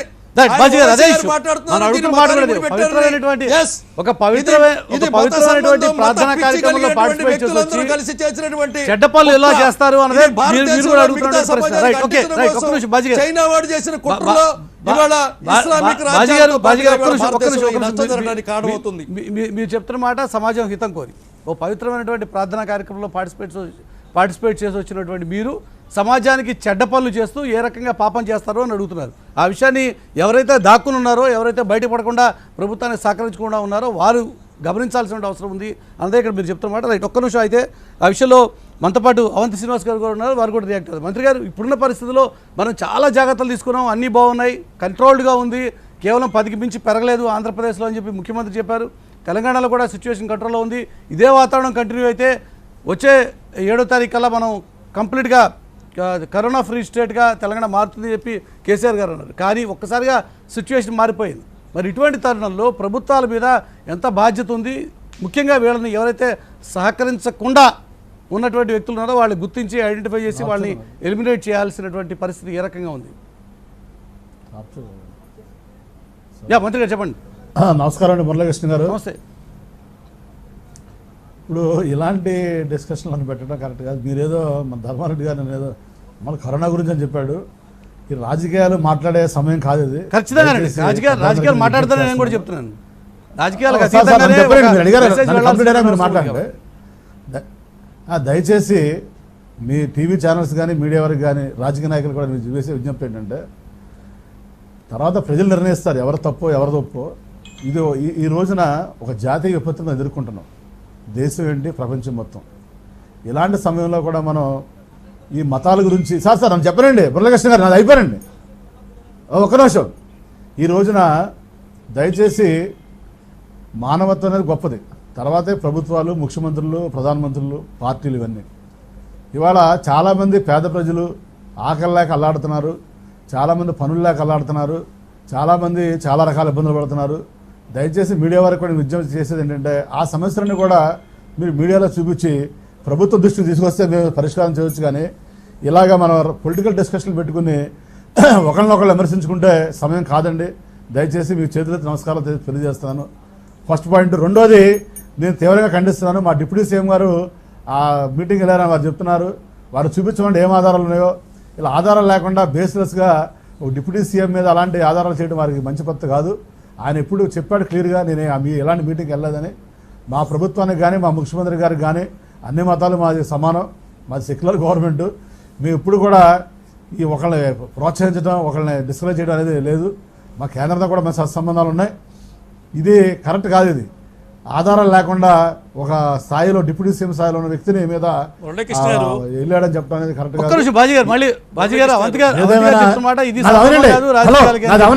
నాది అయినా మీరు మాట్లాడండి. నాది అవనండి ఒకసారి, మీరు నాది అవనండి, మీరు మాట్లాడినండి ఒకసారి. నేను దయచేసి ఇక్కడ ఎవరైతే వెళ్ళారో వాళ్ళకు కూడా విజ్ఞప్తి చేస్తున్నాం. దయచేసి వాళ్ళకి విజ్ఞప్తి చేస్తున్నాం, అయ్యా మీరు అందరూ కూడా ఈ కరోనా అంటే భయపడాల్సిన అవసరం లేదు. దయచేసి మీరు రండి, మీరు క్వారంటైన్లో జాయిన్ అవ్వండి, ప్రభుత్వానికి సహకరించండి, డాక్టర్లకు సహకరించండి, ట్రీట్మెంట్ తీసుకోండి. తీసుకుంటే నయం అవుతుంది. అంతేగాని మీరు ట్రీట్మెంట్ తీసుకోకుండా ఇంట్లో కూర్చున్నో ఇంకో చోట కూర్చున్నో మీరు ఇబ్బంది పడొద్దు, మీ కుటుంబ సభ్యులు ఇబ్బంది పడొద్దు. ఇక్కడ విశాఖపట్నంలో కూడా మా ఫస్ట్ కేసు అబ్దుల్ సత్తార్ అనే వ్యక్తి దుబాయ్ నుంచి వచ్చాడండి. దుబాయ్ నుంచి వస్తే అతనికి ట్రీట్మెంట్ ఇప్పించాము, 21 days క్వారంటైన్లో ఉన్నాడు, నిన్న డిశ్చార్జ్ చేసామండి, నెగిటివ్ వచ్చింది. అది పద్ధతి. అంతేగాని దానికైతే మతం రంగు కులం రంగు పులిమి చేయడం కరెక్ట్ కాదు. కొన్ని మీడియా ఛానల్స్ అయితే అత్యుత్సాహంతో చెప్పారు, ఏమనంటే వాళ్ళు ఆ అబ్బాయి చనిపోయాడని కూడా ఇచ్చారు కొన్ని మీడియా ఛానల్స్. దాన్ని కూడా తీవ్రంగా ఖండించాం. మీడియా కూడా సమన్వయం పాటించాలి, రాజకీయ నాయకులు సమన్వయం పాటించాలి, ముఖ్యంగా మనందరం ప్రజలకు జవాబుదారితనంగా ఉండాలి. అంతేగాని ఈ సమయంలో మనం ఈ మతాలు కులాలు చెప్పి ఒకళ్ళొకళ్ళు విమర్శించుకుంటే ఎవరు చేసినా ఆ సైడ్ అయినా ఈ సైడ్ అయినా ఎవరైనా కరెక్ట్ కాదండి. ఇవాళ చాలా క్లిష్టమైన పరిస్థితిలో ఉన్నాం. ఒక రాష్ట్రంలో ఎంప్లాయీస్ శాలరీస్ పే చేసే పరిస్థితులు కూడా రాష్ట్రాలు లేవు. రేపు కేంద్రం పరిస్థితి కూడా అంతే. కేంద్రం కూడా ఆదాయం ఎక్కడికి వస్తుంది? రాష్ట్రాల నుంచి ఆదాయం వస్తుంది, కేంద్రానికి ఆదాయం వస్తుంది. కాబట్టి తప్పొప్పులు ఏంటనేది అధికారులు నిర్ణయిస్తారు. ఎవరు తప్పి అసలు దానికి పర్మిషన్ ఎవరు ఇచ్చారు, వీళ్ళు ఎలా జమ అయ్యారు, అక్కడ ఇంటెలిజెన్స్ ఆఫ్ బ్యూరో ఐబీ కేంద్రం ఏం చేస్తుంది, వీళ్ళకి పర్మిషన్ ఎందుకు ఇచ్చారు, ఎవరికి ఇచ్చారు, ఎంతమందికి ఇచ్చారు అనేది నేను డీటెయిల్గా కేంద్రం ఏమైనా చేస్తుంది. కేజ్రీవాల్ గారు కూడా చెప్పారు, రాష్ట్ర ప్రభుత్వం కూడా చేస్తున్నారు. అవన్నీ తర్వాత మాట్లాడుకుందాం. ముందు వీళ్ళందరూ కూడా దయచేసి వాళ్ళకి ఏమాత్రం దేశభక్తి ఉన్నా, దేశం మీద ప్రేమ ఉన్నా, సమాజం మీద ప్రేమ ఉన్నా తక్షణం క్వారంటైన్లో చేరండి, ట్రీట్మెంట్ తీసుకోండి. కరోనా అంటే అదేదో ప్రాణాంతక వ్యాధి కాదు. మీరు ట్రీట్మెంట్ తీసుకుంటే నయమవుతుంది. ప్రభుత్వానికి సహకరించండి. మీరు సమావేశాలు తప్పు కాదు, ప్రభుత్వానికి సహకరించకపోతే తప్పు అవుద్ది, ట్రీట్మెంట్ తీసుకోకపోతే తప్పు అవుతుంది. కాబట్టి నిర్బంధంగా అయినా కానీ మీకు ట్రీట్మెంట్ ఇస్తారు, నిర్బంధంగానే క్వారంటైన్లో పెడతారు. తప్పనిసరిగా ఎక్కడ ఏ గ్రామంలో ఉన్నా, ఏ మండలంలో ఉన్నా, ఏ రాష్ట్రంలో ఉన్నా తప్పనిసరిగా ప్రజలకు కూడా విజ్ఞప్తి చేస్తున్నాను. ఎవరైతే ఆ మీటింగ్కి వెళ్ళొచ్చారో వాళ్ళందరినీ కూడా అధికారులు తీసుకెళ్లి క్వారంటైన్లో పెడతారు, వారికి సహకరించండి. First point. రెండోది, లాక్డౌన్ అందరూ కూడా పాటించండి, సోషల్ డిస్టెన్స్ మెయింటైన్ చేయండి. అది లేకపోతే మనం ఏమీ చేయలేమండి. దీనికి అంతవరకు కరోనాకు మందు కనిపెట్టలేదు. అమెరికా చాలా పెద్ద అగ్రరాజ్యం. అమెరికా లాంటి రాజ్యం కూడా ఏమీ చేయలేకపోయింది. వాళ్ళ బ్రిటన్ ఏం చేయలేకపోయింది, స్పెయిన్ ఏం చేయలేకపోయింది, ఇటలీ ఏం చేయలేకపోయింది. మరి ఈ రోజున మన దేశంలో ఏంటంటే చాలా రకాలుగా మనం వెనకబడి ఉన్నాం, వైద్య రంగం కానీ ఇంకోటి కానీ. కాబట్టి తప్పనిసరిగా మనందరం ఫోకస్ ఖచ్చితంగా అవంతి గారు మీరు చెప్పినటువంటి పాయింట్ కరెక్టే. ఇక్కడ ఇప్పుడున్న సందర్భంలో రాజకీయపరమైనటువంటి ఆరోపణలు, ప్రచారోపణలు ఎవరైనా సరే రాజకీయ నాయకులు ఇది సమయం కాదు, ఇది సమయం కాదు. ముందు యుద్ధంలో గెలిచిన తర్వాత కరెక్టే, యుద్ధంలో గెలిచిన తర్వాత రాజకీయాలు కావాల్సిన ప్రజా సమస్యల మీద దృష్టి మీరు కూడా ఒక నిమిషం ఇబ్బంది పడుతున్నారో వాటిని మీడియా దృష్టికి తీసుకురండి, ప్రభుత్వాల దృష్టికి తీసుకురండి. మనందరం కూడా కలిసి పరిష్కారం చేద్దామని తెలియజేసుకుంటూ సెలవు తీసుకుంటున్నా. మురళీకృష్ణ గారు, నాకేం కార్యక్రమాలు ఉన్నాయి, ప్రజల్లోకి వెళ్ళి చాలా పనులు చూసుకోవాలి మేము. నమస్కారం, ఉంటాను సార్ అందరికి. థ్యాంక్ యూ అవంతి గారు, మీరు లైవ్లోకి వచ్చి మీ అభిప్రాయాలు తెలియజేసేందుకు. ఈ విషయంలో డాక్టర్ లక్ష్మీనారాయణ గారు కూడా ఉన్నారు, వారు కూడా రియాక్ట్ అవుతారు. ఈ విషయం మీద మనం మాట్లాడదాం, డిస్కషన్ కంటిన్యూ చేద్దాం. ఎంత సీరియస్ సిచ్యువేషన్లో ఉన్నాము అన్న విషయం మీద మనం మాట్లాడదాం. వచ్చిన బ్రేక్. కరోనా మహమ్మారి కళాల నృత్యం చేస్తున్నటువంటి ఈ సందర్భంలో రాజకీయపరమైనటువంటి ఆరోపణలు, ప్రచారోపణలకి వ్యవహారం వేదికగా మారుతోంది. అది చాలా దురదృష్టకరమైనటువంటి పరిస్థితి అన్నది అన్ని వర్గాలు చెప్తున్నటువంటి మాట, అన్ని వర్గాలకు సంబంధించినటువంటి మేధావులు చెప్తున్నటువంటి మాట. ఈ సందర్భంలో రాజకీయాలు చేసుకోవద్దు, మతపరమైనటువంటి అంశాలు లాగవద్దు అని. కానీ ఉద్దేశపూర్వకంగా లాగేటువంటి ప్రయత్నం జరుగుతోందన్నదే ముఖ్యంగా మేధావర్గం చెప్తున్నటువంటి మాట. ఈ విషయంలో డాక్టర్ లక్ష్మీ లావణ్య గారు మనతో పాటు లైవ్లో ఉన్నారు, వారు కూడా రియాక్ట్ అవుతారు. ఇప్పుడు డాక్టర్ గారు ఇక్కడ ఉన్నటువంటి ఈ సిచ్యువేషన్లో సరే ఆ గొడవ రాజకీయాలు పక్కన పెడితే 14 రోజులు దాటిపోయింది మీటింగ్ జరిగి, వారందరూ కూడా ఇళ్లలోనే పరిమితం అయ్యారు. కొంతమంది ఇళ్ళకే పరిమితమైనటువంటి వాళ్ళు చివరికి ప్రాణాల మీదకి తెచ్చుకున్నారు, చావుల దాకా వచ్చింది. ఇంకా ఈ సిచ్యువేషన్ ఎంత సీరియస్ సిచ్యువేషన్ వైపు అడుగులు వేస్తోంది అంటే మీరు ఏమంటారు? ఫస్ట్ ఆఫ్ ఆల్ నమస్తే అండి మురళీకృష్ణ గారు, TV9 ప్రేక్షకులకి. ఈ సిచ్యువేషన్ చూస్తే ఏమర్థం అవుతుంది అంటే, ఇప్పుడు ఈ మీటింగ్ జరిగింది March 1 నుంచి March 15 వరకు మధ్యలో. ఈ మధ్యకాలంలో మీటింగ్ జరిగి ఆపేశాక వాళ్ళందరూ ఇళ్లకు చేరుకుని ఈ లాక్డౌన్ టైంలోనే ఎలా ప్రయాణించి ఎలా ఇళ్లకు చేరుకున్నారు, కొందరు ఇళ్లకు చేరుకోకుండానే అక్కడే నిజాముద్దీన్లో నివసించి వాళ్ళు అక్కడి నుంచి ఇవాక్యువేట్ చేయాల్సి వచ్చింది. అయితే వీళ్ళందరూ ఇప్పుడు తమిళనాడులో ఇదివరకు ఒక 20 కేసులు ఉండేవి, ఇప్పుడు కొత్తగా నిన్న ఓవర్ నైట్ 101 కేసెస్ నమోదైనవి. ఇవన్నీ కూడా అక్కడి నుంచి వచ్చిన వాళ్ళల్లో వచ్చిన పాజిటివ్ అంట. సో నిజాముద్దీన్ నుంచి వచ్చిన 100 కేసెస్ పాజిటివ్ అయితే ఈ 100 పీపుల్ 14 డేస్ గత 14 రోజుల్లో ఐసోలేషన్లో లేకుండా వాళ్ళ కమ్యూనిటీలో వాళ్ళ ఫ్యామిలీస్తో ఫ్రీగా తిరగటం వల్ల ఒక్కొక్క వ్యక్తి 100 మందికి ఈజీగా అంటించినా సరే ఇంకొక 2-3 రోజుల్లోనే మనకి కౌంట్ 100 నుంచి 100 times 10 అంటే ఒక 1000కి చేరిపోవచ్చు. 100 కేసులు 1000. తమిళనాడును ఉదాహరణగా తీసుకుంటాను. మనం ఆంధ్ర గురించో తెలంగాణ గురించో మాట్లాడితే రాజకీయం చేస్తారు. నేను ఒక డాక్టర్ని కాబట్టి నేను ప్రస్తుతం రాజకీయ మాట కాకుండా ఒక మెడికల్ ఎక్స్పర్ట్గా చెప్పాల్సింది చెప్తున్నాను. 100 కేసులు 1000 కేసులు అవ్వటంలో 3 రోజులు పడుతుంది. మీరు చూడండి, అమెరికాలో మార్చి 28న 290 కేసులు నమోదమైనవి. అయితే ఇవాళ రోజున, నిన్నటి రోజున ఏప్రిల్ 1 మిడ్ నైట్ కల్లా 928 డెత్స్ పర్ డే అయినాయి. అంటే డెత్స్ కూడా 300 నుంచి 900కి 3 రోజుల్లోనే 3 వంతులు పెరిగినాయి డెత్స్. కేసెస్ అయితే 50,000 నుంచి 160,000కి రీచ్ అయింది. 50,000 నుంచి 160,000కి 3 రోజుల్లోనే 3 వంతులు పెరిగింది అది కూడా. సో ఈ లెక్కల్లో చూస్తే మన ఇండియాలో పాపులేషన్ చాలా ఎక్కువ. ఒక 100 స్క్వేర్ మీటర్స్లోనే బోళ్ళంత మంది ఉంటారు. ఎస్పెషలీ ఇప్పుడు నిజాముద్దీన్ వెళ్ళిన వాళ్ళందరూ కూడా ముస్లిమ్స్. మనందరికీ తెలిసిన విషయమే, కల్చరల్గా ముస్లిమ్స్ ఒక్కొక్క ఫ్యామిలీలో 3 నుంచి 6 పిల్లలు మినిమం ఉంటున్నారు ఇవాళ రేపు కూడా. అయితే వాళ్ళ వృద్ధులు అందరూ కలిసి జాయింట్ ఫ్యామిలీస్గా ఉంటారు. ఇది వాళ్ళ కల్చరల్ సిస్టమ్. హిందూస్ అయినా ముస్లిమ్స్ అయినా నాకు అందరి మీద ఈక్వల్గా రెస్పెక్ట్ అండి. నేను ఒకళ్ళు విమర్శించట్లేదు. వాళ్ళ పెద్ద ఫ్యామిలీస్ కలిసిమెలిసి ఉంటారు కనుక ఒక వ్యక్తి ఈజీగా వాళ్ళ ఇంట్లోనే ఒక 15-20 మందికి అంటించవచ్చు.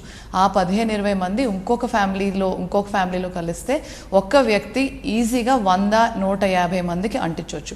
సో ఈ 150 మంది ఇంకొక 150 మందికి ప్రతి ఒక్క వ్యక్తి కూడా ఈ వైరస్ ప్రవేశిస్తే 100 మంది 1000 మంది అవటానికి 3 రోజులు పడుతుంది. సో ఇవాళ ఉన్న Tamil Nadu count 101 cases from the Tablighi Jamaat Nizamuddin నుంచి వచ్చిన ట్రావెలర్స్ అందరినీ చేసిన టెస్ట్లో పాజిటివ్ వచ్చిన వాళ్ళు ఒక్క 3 రోజుల్లోనే 1000 కేసులు అవటంలో ఏమాత్రం అనుమానం లేదు. సో ఇది ఎందుకు ఇలా స్ప్రెడ్ అవుతుంది అంటే డ్రాప్లెట్ ఇన్ఫెక్షన్స్. మనం ఎంత మాస్క్ కట్టుకున్నా, చేతులు కడుక్కున్నా, దగ్గర ఇందాక మీరు చూశారు అక్కడ జమాత్లో జరిగిన నమాజులు కానీ వాళ్ళు చేతులు కాళ్ళు కడుక్కోవటం, దగ్గర నుంచి భోజనాహారాలు తీసుకోవటం, పడుకోవటం, ఈ ఫుటేజెస్ అని మనం చూసాం. ఇది ఒక జమాత్ గురించే చెప్పట్లేదండి. సపోజ్ సౌత్ కొరియాలో నంబర్ 31 పేషెంట్, ఒక ఆవిడ నంబర్ 31. అక్కడ అయిన ప్రతి పేషెంట్ని కూడా నంబర్ కౌంట్ ఇచ్చారు. First count, second count, third count. Number 31 south కొరియాలో ఒక లేడీ, ఆవిడ ఒకే రోజులో బాగా 14 డేస్ ఆవిడకి వైరల్ లోడ్ ఎక్కువగా ఉన్న కాలంలో ఆవిడ మార్నింగ్ ఒక చర్చ్కి వెళ్ళారంట. అక్కడ ఒక 10,000 మంది వచ్చారంట. ఈవినింగ్ ఇంకో చర్చ్కి వెళ్ళారంట. అక్కడ ఆవిడ ఏదో కాన్సర్ట్లో పాడారంట, అందరినీ మీట్ అయ్యారంట, అందరినీ కలిసారంట. ఈ 2 చర్చ్ సమావేశాల మధ్యలో ఒక బేబీ పుడితే చూడటానికి వెళ్ళారంట, ఇంకొక ప్రెగ్నెంట్ లేడీని చూడటానికి, ఎవరో పెద్దావిడ ఎవరో బాగోపోతే చూడటానికి వెళ్ళారు. ఈ చర్చ్లో ఉన్న గిఫ్ట్స్ అన్ని తీసుకెళ్ళి అనాథాశ్రమంలో ఇచ్చారు. ఇలా ఆవిడ ఒక్క రోజులో 30,000 మంది కాంటాక్ట్స్కి దగ్గర అయ్యారు కనుక 3,000 మంది పాజిటివ్ వచ్చారు ఒక్క ఆవిడ మీద. సో ఆవిడ పేరు సూపర్ స్ప్రెడర్ అని పెట్టారు. అలా కొన్ని దేశాలలో నంబర్ కౌంట్ ఇచ్చినప్పుడు ఒక్క వ్యక్తి ఎంతో మందికి ఇచ్చిన వాళ్ళల్లో సూపర్ స్ప్రెడర్ అని పెట్టారు. మనకి ఎగ్జాక్ట్లీ డాక్టర్ గారు మీరు ఆ సీరియస్నెస్ని చెప్పేటువంటి ప్రయత్నం చేస్తారు. ఇక్కడ మతం లేదు, కులం లేదు, ఎవరైనా సరే సీరియస్నెస్ నేను రకరకాల ఉదాహరణలతో మురళి గారు రకరకాల ఉదాహరణలతో మన ప్రేక్షకులకి చెప్పేది ఏంటంటే ఎంత ఫాస్ట్ గా స్ప్రెడ్ అవుతుంది, ఎంత డేంజరస్ అవుతుంది, మెడికల్ గా ఎంత ప్రాబ్లం అవుతుంది. ఒక రిలీజియన్ నో, ఒక గ్రూప్ నో, ఒక ప్రొటెస్ట్ నో, ఒక ప్రేయర్ మీటింగ్ నో ఉదాహరణగా కాకుండా ఇది ఒక వ్యక్తి ఎంత మందిలో పాకుతుంది, అందరం కలిసి చేసిన సమావేశాలతో ఎంత ప్రమాదం జరుగుతుంది అనేది చెప్తున్నానండి. ఓకే డాక్టర్ గారు, ఇంకొక విషయం ఇక్కడ ప్రధానంగా ఇప్పటికి ఆల్రెడీ ఒక 14 డేస్ ఏదైతే ఇంక్యుబేషన్ పీరియడ్ ఉంటుందో ఆ టైం దాటిపోయింది, కొంతమంది చనిపోతున్నారు. ఈ సిచ్యువేషన్ ఇలాగే కనుక కంటిన్యూ అయితే ఎవరైతే ప్రభుత్వానికి సహకరించట్లేదో ఖచ్చితంగా వాళ్ళందరూ కూడా వారే కావాలని మృత్యువుని కొని తెచ్చుకున్నట్టు వారు మరి సమాజానికి స్ప్రెడ్ చేయడం, వాళ్ళ ఫ్యామిలీకి స్ప్రెడ్ చేయడం అవన్నీ జరగడంతో పాటుగా వాళ్ళే చావుని కొని తెచ్చుకున్నట్టు అవుతుందిగా ఇప్పుడు. అంటే ఆ టైం కూడా దాటిపోతున్నామా మనం? అవునండి, చాలా కరెక్ట్గా చెప్పారు. ఎందుకంటే వీళ్ళు ఆల్రెడీ ఇన్ఫెక్ట్ అయినాక 14 రోజులు అయింది. సో వీళ్ళలో వైరల్ లోడ్ చాలా ఎక్కువగా ఉంటుంది, వాళ్ళలోనూ సిమ్టమ్స్ ఉంటాయి, వాళ్ళు మరణానికి దగ్గర పడతారు. ఎందుకంటే ఇది ప్రాణహత్యమైన ఒక మహమ్మారి.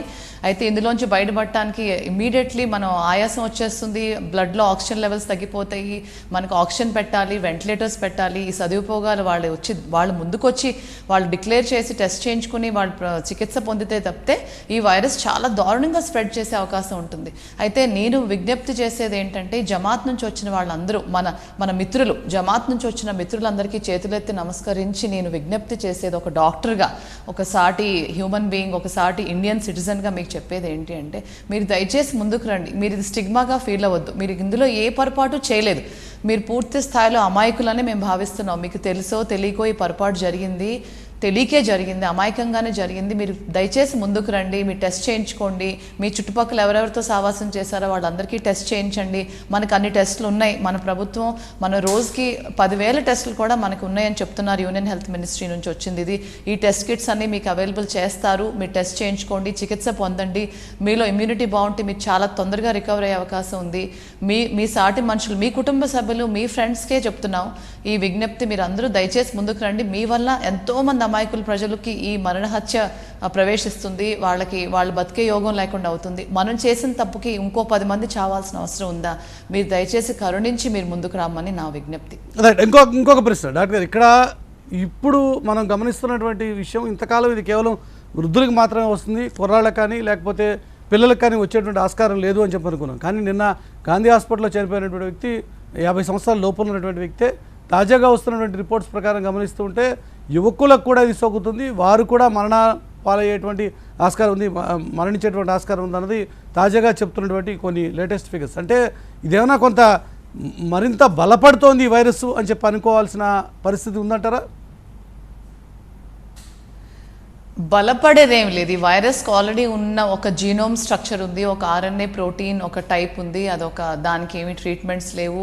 అది కొత్త జీనోమ్ మ్యూటేషన్తో ఉత్పత్తి అయిన కరోనా, నోవెల్ కరోనా COVID-19 అని పేరు చెందింది. ఈ వైరస్కి ఎటువంటి భేదాలు లేవు. చిన్నపిల్లలు, పెద్దవాళ్ళు, middle age, good immunity, bad immunity, Indians, non Indians, Muslims or Christians, జైన్స్కి ఏ డిస్క్రిమినేషన్ లేదు. ఎవరికైతే ఇది ప్రవేశిస్తుందో ఆ వైరల్ లోడ్ అలా పెరుగుతూనే ఉంటుంది. ఎవరిదైనా ఇమ్యూనిటీ ఒక రవ్వ ఎక్కువ ఉందంటే వాళ్ళకి ఇంకో 2 రోజులు ఆగి వైరల్ లోడ్ పెరుగుతుంది.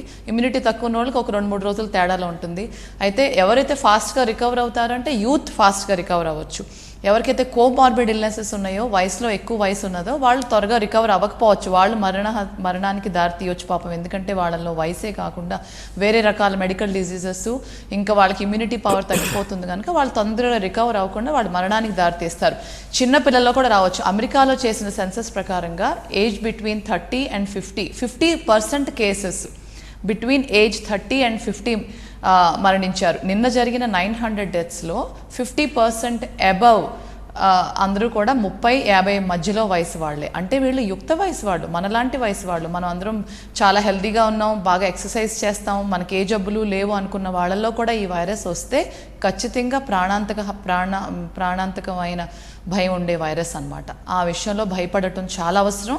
నేను మీడియా ద్వారా, మీ ఛానల్ ద్వారా, మీరు బాగా హై వ్యూయింగ్ ఛానల్ కనుక మీ ఛానల్ ద్వారా నేను ప్రజలకు చెప్పేది ఏంటి అంటే, ఈ వైరస్ మన వేడిగా ఉన్న దేశం కదా రాదనో, క్లైమేట్ కండిషన్స్ మన ట్రాపికల్ క్లైమేట్ కాబట్టి రాదనో దయచేసి అనుకోకండి. యంగ్స్టర్స్ కాబట్టి మనం కంట్రోల్ చేసుకోగలుగుతాము అనుకుంటే మాత్రం ఖచ్చితంగా పొరపాటే. ఆ విషయం గమనించండి. మీరు చెప్తున్నట్టు మన విషయంలో బాజీ గారు రియాక్ట్ అవుతాడు. బాజీ గారు ఎలా సెన్సిటైజ్ చేయాల్సిన అవసరం ఉంది? ఇప్పటికీ చాలామంది అసలు ఇళ్లలోంచి బయటికి రావడానికి ఇష్టపడట్లేదు. ప్రభుత్వం మొబైల్ ట్రాకింగ్ చేస్తుందని చెప్పి మొబైల్స్ ఆఫ్ చేసుకుని ఈ బయటికి రావడానికి కానీ లేక ప్రభుత్వానికి సహకరించడం కానీ సిద్ధంగా లేరు. వారితోనే వచ్చింది ప్రాబ్లం అంతా కూడా. వారిని ఏ రకంగా ఐడెంటిఫై చేయాలి, వారిని ఏ రకంగా మనం బయటికి లాక్కు రావాల్సిన అవసరం ఉందంటారు? సార్, నేను ఇక్కడ విమర్శించను కానీ ఉన్న వాస్తవాన్ని మీ ద్వారా ప్రజల ముందు పెట్టడానికి ప్రయత్నం చేస్తున్నాను సార్. నేను ఎందుకంటున్నానంటే, వెన్నుపూస లేనటువంటి ప్రభుత్వ ఆలోచన. ఇప్పుడు ప్రభుత్వాన్ని విమర్శించడం వల్ల వచ్చే లాభం ఏమీ లేదు. కానీ ఒక ప్రధానమంత్రి జనతా కర్ఫ్యూ పేరు మీద చేయగానే దేశంలో ఉన్నటువంటి 130 కోట్ల భారతీయుల గుండి ఒకే లయతో కొట్టుకొని అందరూ ఒకే లెక్కగా కర్ఫ్యూ పాటించారు, అభినందించారు ఎవరైతే సేవ చేస్తున్నారు. ఇప్పుడు మేడం లావణ్య గారు మాట్లాడేటప్పుడు కూడా ఆవిడ మాట ప్రతి దాంట్లో కూడా భగవంతుడి యొక్క స్పర్శతో కూడినటువంటి మాటలే మాకు వినపడుతున్నాయి. కానీ అవంతి శ్రీనివాస్ గారు మాట్లాడుతూ వెళ్ళిపోయారు, ఇప్పుడు లేనప్పుడు సందర్భం. కానీ అవంతి శ్రీనివాస్ గారు కూడా రీసెంట్గా 150 నుంచి 200 మందితో సమావేశం నిర్వహించారు, ఒక మంత్రి. అదేవిధంగా గుంటూరులో ముస్తఫా, ఆయన బామ్మర్ది అక్కడ నుంచి ఢిల్లీ నుంచి రాగానే, మక్కా నుంచి రాగానే ఆయన దావత్ అరేంజ్ చేసుకుంటే అక్కడ కరోనా పాజిటివ్ వచ్చింది. అక్కడ ఉన్నది అంజద్ బాషాగాతో వెళ్ళారని చెప్పని సోషల్ మీడియాలో వాళ్ళ బ్రదరే పెట్టారు. ఇవాళ ప్రభుత్వాధినేతలే బాధ్యతగా నిర్వహించకుండా ఆ దేశంలో కర్ఫ్యూ లాక్డౌన్ నిర్వహించమని చెప్పానంటే, ఉదయం 6 గంటల నుంచి 1 గంట వరకు అని చెప్పినటువంటి సమయం ఇచ్చినప్పుడు, ఎప్పుడు మీలాంటి మేధావులు ప్రచార మాధ్యమాల్లో ఏం చెప్తారంటే, ఉష్ణోగ్రత వల్ల వైరస్ చచ్చిపోతుంది కాబట్టి 12 గంటల నుంచి 2 గంటల సమయంలో వేడిలో ఇవ్వండి, బయటికి వెళ్ళినప్పుడు ఆ ఉష్ణోగ్రత వేడికి చచ్చిపోతుంది. ఉదయం 6 గంటల నుంచి అంత సమయం ఏమవుతుందంటే మాసం కొట్ల దగ్గర, చికెన్ దుకాణాల దగ్గర జనం గుమిగూడి పోట్లాడుకునేటువంటి స్థితి కల్పిస్తే ఈ ప్రభుత్వం నిర్వహించేటువంటి వైఖరి, స్వచ్ఛంద సేవలు, దాతృత్వం కలిగిన వ్యక్తులు అనేక మంది సహాయం చేస్తున్నప్పుడు కూడా ఒక పద్ధతిగా ప్రకారం ప్రణాళిక ఫెయిల్ అయిందనేది చెప్పొచ్చు. ఇంత పకడ్బందీగా తెలంగాణలో వ్యవహారం జరిపినటువంటి కేసీఆర్ గారి దగ్గర కరీంనగర్లో ఇండోనేషియా నుంచి వచ్చి అక్కడ అంటిస్తే చనిపోయిన వ్యక్తి ముస్లిం అని తెలిస్తే ఇవాళ ఏ మొహం పెట్టుకొని ఇవాళ ఓవైసీ మాట్లాడతాడండి? సిగ్గు శరం ఏమైనా ఉండాలి కదండి ఆయన మాట్లాడటానికి. ఇవాళ తలకాయ ఎక్కడ పెట్టుకోవాలండి కేసీఆర్ గారు? ఆయన వల్ల జరిగినటువంటి నష్టానికి, పోయిన భారత్ పరువుకి మేము ఎక్కడ బాధపడాలండి? సాటివాడు అపార్ట్మెంట్లో కొత్తవాడు వస్తేనే ఇమీడియట్గా పోలీస్ స్టేషన్కి ఫోన్ చేసి కొత్త వ్యక్తి వచ్చాడని చెప్పని పోలీసు సమాచారం ఇస్తున్నంత భయోతాళంలో ప్రజలు ఉన్నారు. మేడం గారు చెప్తున్నట్టు విధానంగా ఒక వ్యక్తి ముగ్గురికి అంటించేటువంటి పరిస్థితి జరిగితే 100 మంది ఒక్కసారి సమాజంలో ఈ రకంగా వచ్చినప్పుడు ధైర్యాన్ని కోల్పోయి వాళ్ళు భయపడుతున్నారని మీరు అన్నట్టుగా అనుకుంటే చట్టం ఏం చేయాలండి? ఎవడైతే గ్రూపులుగా తీసుకెళ్లాడో వాళ్ళందరినీ మెడబట్టుకొని తీసుకొచ్చి జైల్లో కూర్చోబెట్టి ఎవరెవరు తీసుకెళ్లారో మొత్తం తీసుకొచ్చి కటకటాలు వెనకాల పెట్టి, అంటే గోడల వెనకాల, మెసల వెనకాల పెట్టి వాళ్ళని కాపాడాలి, సమాజాన్ని కాపాడాల్సినటువంటి ప్రభుత్వం ఇప్పుడు ఎత్తుకునే పరిస్థితిలో పడింది. ఇది చేతగాంతనం కాదా అని ప్రభుత్వం వైపు నుంచి భారతీయ జనతా పార్టీ నుంచి ప్రశ్నిస్తా ఉన్నాం. సరే సార్, ఒక మతపరమైన ప్రార్థన అనుకున్నాం. దాతృత్వం వేరు, కరెక్ట్ బాజీ గారు. ప్రభుత్వాలు కూడా ఇదేదో అవుట్ బ్రేక్ అవుతుంది, మొత్తం సొసైటీలోకి ఇది స్ప్రెడ్ అయిపోతుంది అనుకోలే. ఒక మతపరమైనటువంటి ప్రార్థనా కార్యక్రమం కాబట్టి సరే కొంతమేరకు అనుమతి ఇచ్చారు. అనుమతి ఇచ్చిన సందర్భంలో సీరియస్నెస్ ఇంతగా లేదు అని చెప్పి అనుకున్నాం. కానీ పెరిగింది. కానీ ఇప్పుడు పార్టిసిపేట్ చేసినటువంటి వాళ్ళు సహకరించకపోతే ప్రభుత్వాలు ఇప్పటిక కొంత ఫోర్స్ఫుల్గా యాక్ట్ చేయాల్సినటువంటి ఒక అనివార్యమైన పరిస్థితులకు ప్రభుత్వాలు కూడా నెట్టివేయబడ్డాయనుకోవచ్చుగా. ఖచ్చితంగా ప్రభుత్వాలు ఫోర్స్ఫుల్గా వ్యవహరించాల్సిన అవసరం ఉంది. నిన్న వెస్ట్ గోదావరి సంబంధించినటువంటి శంకర్రావు గారు అనేటువంటి DCHO కళ్ళమ్మ నీళ్లు పెట్టుకున్నాడు. నిన్నటి వరకు పశ్చిమ గోదావరి జిల్లాలో 0 ఆంధ్రప్రదేశ్లో ఒక్కసారిగా వాళ్ళ దగ్గర 19-23 కేసులు అయ్యేసరికి ఆ మెడికల్ డిపార్ట్మెంట్ మొత్తం కూడా డిప్రెషన్ లోనైంది. ఇవాళ డాక్టర్లు బాధలోకి వెళ్ళకూడదు, పారిశుధ్యం పని వాళ్ళు బాధపడకూడదు, పోలీసు వాళ్ళు నిరాశకు గురి కాకూడదు. ప్రభుత్వం దాన్ని బాధ్యతాయుతంగా ఎంకరేజ్ చేస్తూనే బాధ్యతలు బాధలు పడకుండా ప్రజల మధ్యలో ఎవరైతే ఫిజికల్ డిస్టెన్స్ మెయింటైన్ చేయమని ప్రధానమంత్రి గారు పిలిపించారో దాన్ని నిర్వహించాల్సినటువంటి ప్రభుత్వం ఉదాసీన వైఖరి అవలంబించటం వల్లనే ఇంతమంది ఇక్కడి నుంచి జమాత్కి వెళ్ళారు. తెలుగు రాష్ట్రాల నుంచి 2000 మంది వెళ్ళటానికి కారణం ఈ 2 తెలుగు రాష్ట్రాల ముఖ్యమంత్రులే కారణం. ఎవరైతే స్ప్రెడ్ చేస్తున్నారో స్ప్రెడ్ చేసే వాళ్ళమైనటువంటి కఠినమైనటువంటి అంశాలతో వాళ్ళని తీసుకొచ్చి సమాజాన్ని కాపాడాలి. లేకపోతే బాధ్యత మూల్యం ఈ ప్రభుత్వాలే చెల్లించాల్సి వస్తుంది. అందరూ చెల్లించాల్సి వస్తుంది. ముఖ్యమంత్రి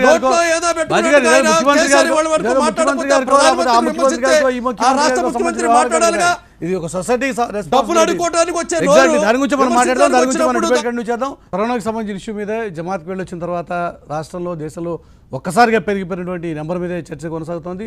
ఇదే రకమైనటువంటి వాతావరణం కొనసాగితే 14వ తేదీ కల్లా మనం పెట్టుకున్నటువంటి లాక్డౌన్ ముగించాల్సిన పరిస్థితి ఉందా, లేక ఇంకా మరిన్ని రోజుల పాటు ఇంకా దీన్ని కొనసాగించాల్సిన పరిస్థితి ఉందా?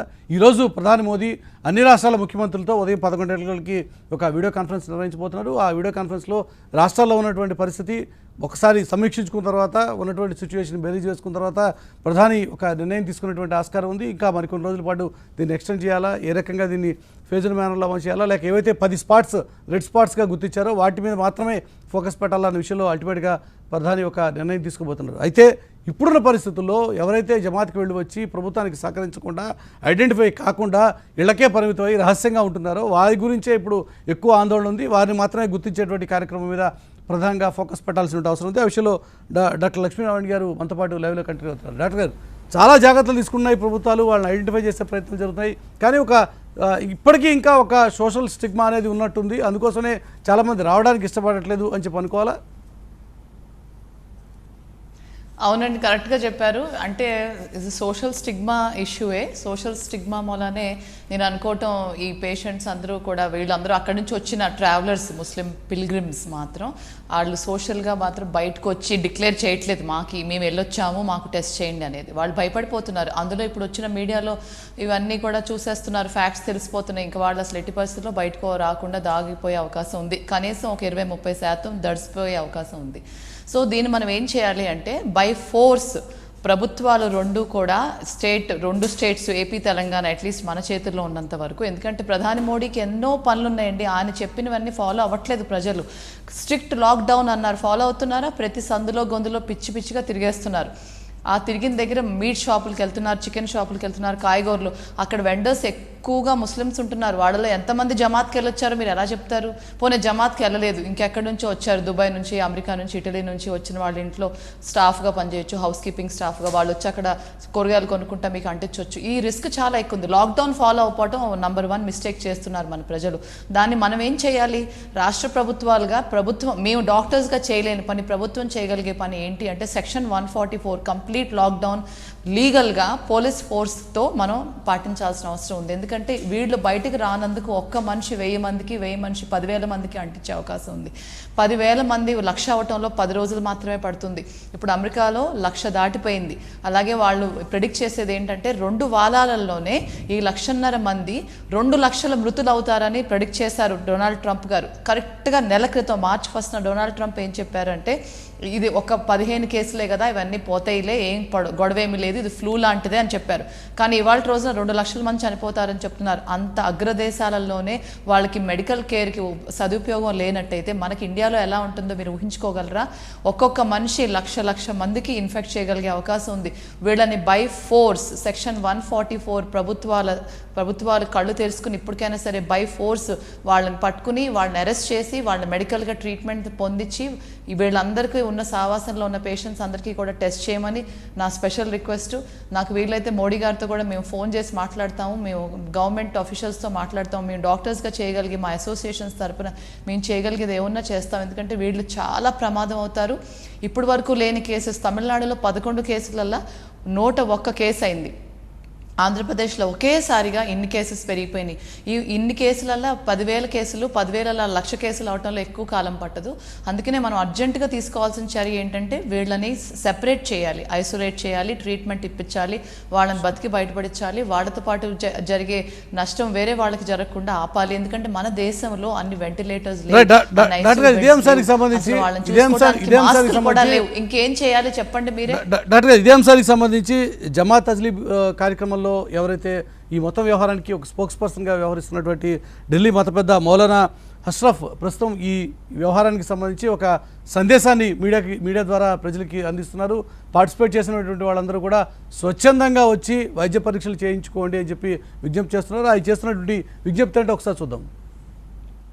मैं अपने सभी साथियों से इस बात की दरख्वास्त करता हूँ कि जो हजरात हमारे यहाँ से 13, 14, 15 के बाद जो मरकज़ बंगले वाली मस्जिद से अपने अपने सूबों में, अपने अपने शहरों में, अपने गांव में जहाँ भी कहीं वापसी पहुँचे हैं, वो सब हजरात से हमारी दरख्वास्त है कि वो अपने जा कर के जहाँ पर भी जो भी सेंटर हैं चेक कराने के, वो अपने आप खुद अपने तौर पर जा कर के वहाँ चेक कराएँ.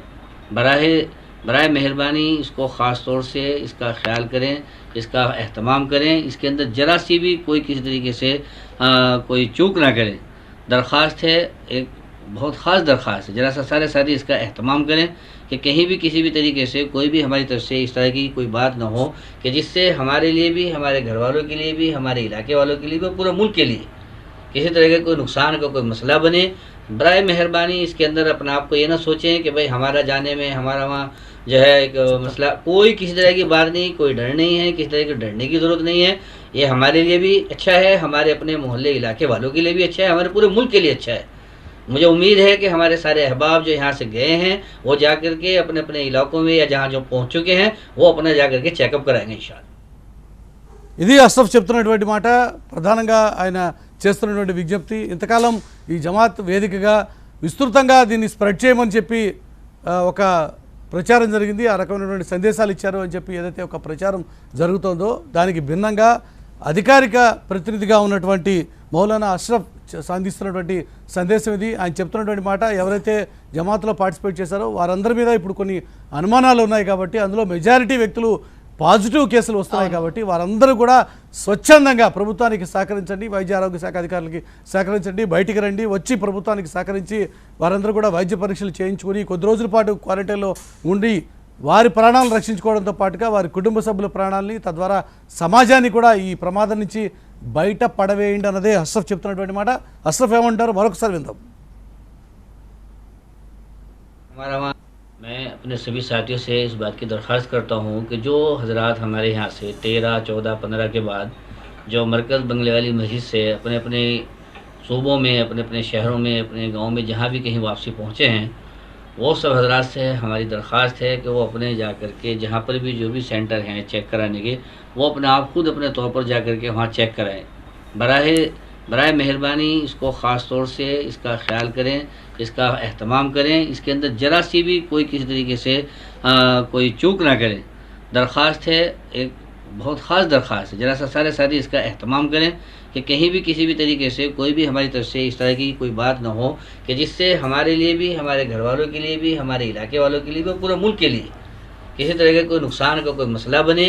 बराए मेहरबानी इसके अंदर अपने आप को ये ना सोचें कि भाई हमारा जाने में, हमारा वहाँ जो है एक मसला, कोई किसी तरह की बात नहीं, कोई डर नहीं है, किसी तरह की डरने की ज़रूरत नहीं है। ये हमारे लिए भी अच्छा है, हमारे अपने मोहल्ले इलाके वालों के लिए भी अच्छा है, हमारे पूरे मुल्क के लिए अच्छा है।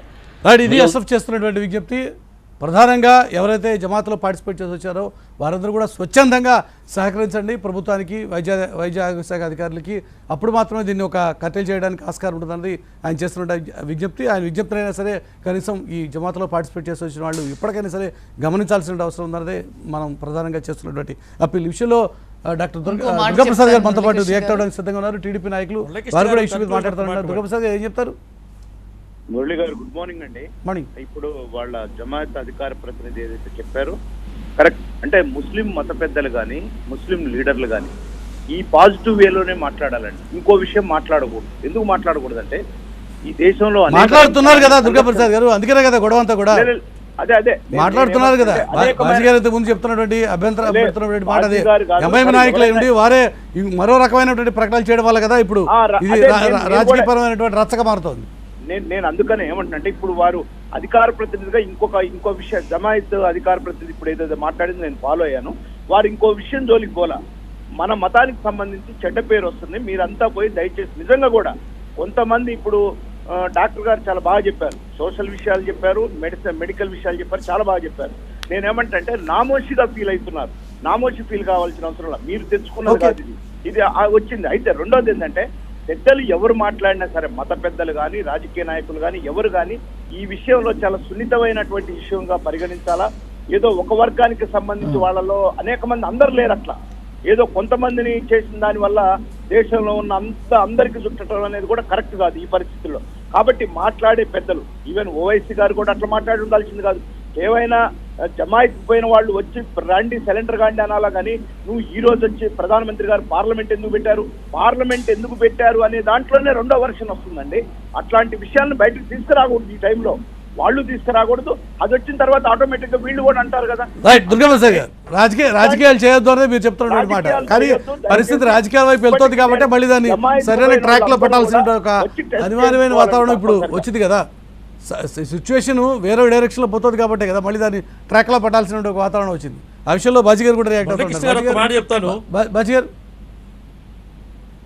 మురళీకృష్ణ గారు, ఇప్పుడు మేడం గారు మాట్లాడతా కూడా ట్రంప్ ఏదైతే అసెస్మెంట్ దాంట్లో ఫెయిల్ అయ్యారో అదే విధంగా ఒక్కసారిగా పెరిగినటువంటి వాతావరణం ఎట్లా జరిగిందో చూసాం. ఆంధ్రప్రదేశ్ రాష్ట్రంలో కూడా ఎన్నికల సందర్భంగా రమేష్ కుమార్ గారు, ఎలక్షన్ కమిషనర్ గారు, కరోనా విషయంలో అడ్వాన్స్గా కనుక చేయకపోతే ఈ రోజున ఆంధ్రప్రదేశ్ రాష్ట్రం భారతదేశంలో అత్యధిక కేసులతో చాలా రకాలైనటువంటి అవమానాలకు గురయ్యేటువంటి పరిస్థితి ఉండేది. ఈ రాష్ట్ర ప్రిన్సిపల్ సెక్రటరీ డైరెక్ట్గా లెటర్ రాసి 4 వారాల వరకు ఏం జరగదు, ఇంకా 4 వారాల్లోనే ఉన్నాం మనం ఇన్ని కేసులైనా, మళ్ళీ వద్దంటున్నా బాజీ గారు వద్దంటున్నా మళ్ళీ మీరు రాజకీయాలు తీసుకొస్తున్నారు.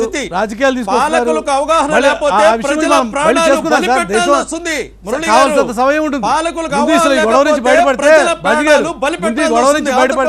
ఈ సంక్షోభం నుంచి మనం బయటపడితే, ఈ కరోనా మీద యుద్ధంలో మనం గెలిస్తే ఆ తర్వాత మనకు కావాల్సిన రాజకీయాలు చేసుకోవచ్చు. మీరు వాళ్ళని తిట్టచ్చు, వాళ్ళు మిమ్మల్ని తిట్టచ్చు. ఆ గొడవ మనం వేరే సందర్భంలో మాట్లాడుకుందాం.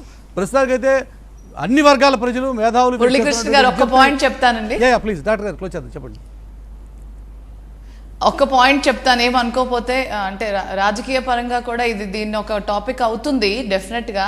ఎందుకంటే ఇప్పుడు ఇట్లాంటివన్నీ కూడా ఈ ప్రొటెస్ట్లు ఇవన్నీ జరుగుతున్నాయి కదండి. సో ఇప్పుడు చూడండి, చైనా నుంచి పుట్టిన వైరస్ ప్రపంచవ్యాప్తిగా పాకింది, ఎక్కువ నష్టం యూరప్కి యుఎస్ఏకి జరిగిందనే ఒక కోపం వ్యక్తం చేశారు డొనాల్డ్ ట్రంప్ గారు. చైనీస్ వైరస్, వుహాన్ వైరస్ అని పేరు పెట్టారు, విమర్శలు చేశారు. చైనా వాళ్ళేమో వాళ్ళ పక్కనున్న దేశం తైవాన్నే విడదీసేసి WHOలో భాగంగా కానివ్వకుండా చేశారు. వీళ్ళు కాన్స్పిరసీ చేస్తున్నారు అంటున్నారు తైవాన్. ఇవి జరుగుతాయండి, ఇట్లాంటివన్నీ జరుగుతూ ఉంటాయి. ఇవి ఒకళ్ళ మీద ఒకళ్ళు నిందలేసుకోవటం అనేది జరుగుతూనే ఉంటుంది, విమర్శించుకోవడం జరుగుతుంది. కానీ ఈ సమయంలో నిందలేసుకోవటం, విమర్శన చేసుకోవటం, ఒకళ్ళ మీద ఒకళ్ళు బ్లేమ్ చేసుకోవటం, డైరెక్ట్గా అక్యూజ్ చేయకోకుండా మనం దీన్ని చక్కగా అనాలిసిస్ చేయొచ్చు. మీడియా మీరు కరెక్ట్ పని చేస్తున్నారు. ఇందాక ఆయన మౌలానా గారు వీడియో చూపించారు, ఆయన ఎంత చక్కగా చెప్పారు, ఆయన దేశభక్తి చూపించారు. ఆయన వరకు ఒక పెద్ద ఆయన, ఒక ప్రీచరు, వీళ్ళందరికీ ఒక గురువుగారు లాంటి వాళ్ళు. ఇప్పుడు వచ్చిన 3500 మందికి ఒక గురువుగారు ఆయన. ఆ గురువుగారు చెప్పినది దేశభక్తి లైన్లోనే ఉంది. మీరందరూ టెస్ట్ చేయించుకోండి, ముందుకు రండి, చూపించుకోండి, ట్రీట్మెంట్ పొందండి, మరొకరికి ఈ డేంజర్ స్ప్రెడ్ చేయొద్దని చెప్పారు. అదేవిధంగా మీరందరూ కూడా చక్కగా ముందుకు రండి. 3500 మంది ఈ దేశంలో ఉన్న వాళ్ళు ఎవరు బయటకు వెళ్ళడానికి లేదు, ఫ్లైట్స్ లేవు కనుక అందరూ ఇండియాలోనే ఉన్నారు. ఈ 3500 మంది కూడా మా కౌంట్ పూర్తి అయ్యేదాకా మీరు మీ పక్కన ఉన్న ఇందులో మార్టాలిటీ రేట్ ఓన్లీ ఇంకొక పాయింట్ చెప్పేస్తాను, ఒక్క పాయింట్ 0.2% నుంచి 2% వరకు మార్టాలిటీ ఉంది. అంటే 100 మంది కేసెస్ ఇన్ఫెక్ట్ అయితే అందులో చనిపోయేది 2. అందుకనే 160,000 మందికి ఇన్ఫెక్ట్ అయిన అమెరికాలో చనిపోయింది 900 మందే. అందుకనే మీరందరూ చనిపోతారని భయపడొద్దు దయచేసి. మిమ్మల్ని ఐసోలేషన్లో పెట్టి మిమ్మల్ని అక్కడ ఏమీ హింసించరు. అందరితో పాటు మీరు కూడా మంచి హాస్పిటల్స్లో, ఐసోలేషన్ వార్డులో పూర్తి స్థాయిలో చికిత్స పొందుతారు కనుక మీరు దయచేసి ముందుకు రండి. మీరు బతికి చక్కగా రికవర్ అయిపోయి ఇంటికి వెళ్ళిపోయే ఆసక్తులు ఎక్కువగా ఉన్నాయి. అందుకనే మీరు మొత్తం 3500 మంది ముందుకొచ్చి టెస్ట్ చేయించుకోవాలి. మీ పక్కన ఉన్న ఫ్యామిలీ మెంబర్స్ అందరినీ కూడా తీసుకొచ్చి టెస్ట్ చేయించాల్సిన బాధ్యత మీ మీద ఉంది. అదే కరెక్ట్ అయిన దేశభక్తి. రైట్ డాక్టర్ గారు, థ్యాంక్ యూ మీ అభిప్రాయాలు తెలియజేసినందుకు. అలాగే డిబేట్లో పార్టిసిపేట్ చేసిన అవంతి గారికి, బాజీ గారికి, దుర్గాప్రసాద్ గారికి కూడా ధన్యవాదాలు. అందరూ చేస్తున్నటువంటి విజ్ఞప్తి, ఇప్పుడున్న పరిస్థితుల్లో రాజకీయపరమైనటువంటి ఆరోపణలు, ప్రచారోపణలు కాసేపు పక్కన పెట్టి ముందు ఈ కరోనా మీద యుద్ధంలో జయిద్దాం. ఆ తర్వాత మన దేశభక్తిని చాటుకున్న తర్వాత రాజకీయపరమైన అంశాల జోలికి వెళ్దాం. అప్పుడు ఎవరు తప్పు ఎవరు ఒప్పు అనే విషయం మీద అప్పుడు పోస్ట్ మార్టం చేసుకునేటువంటి ఆస్కారం ఉంటుంది. డిబేట్లో పార్టిసిపేట్ చేసిన వారికి ధన్యవాదాలు చేస్తూ చూస్తున్నాను.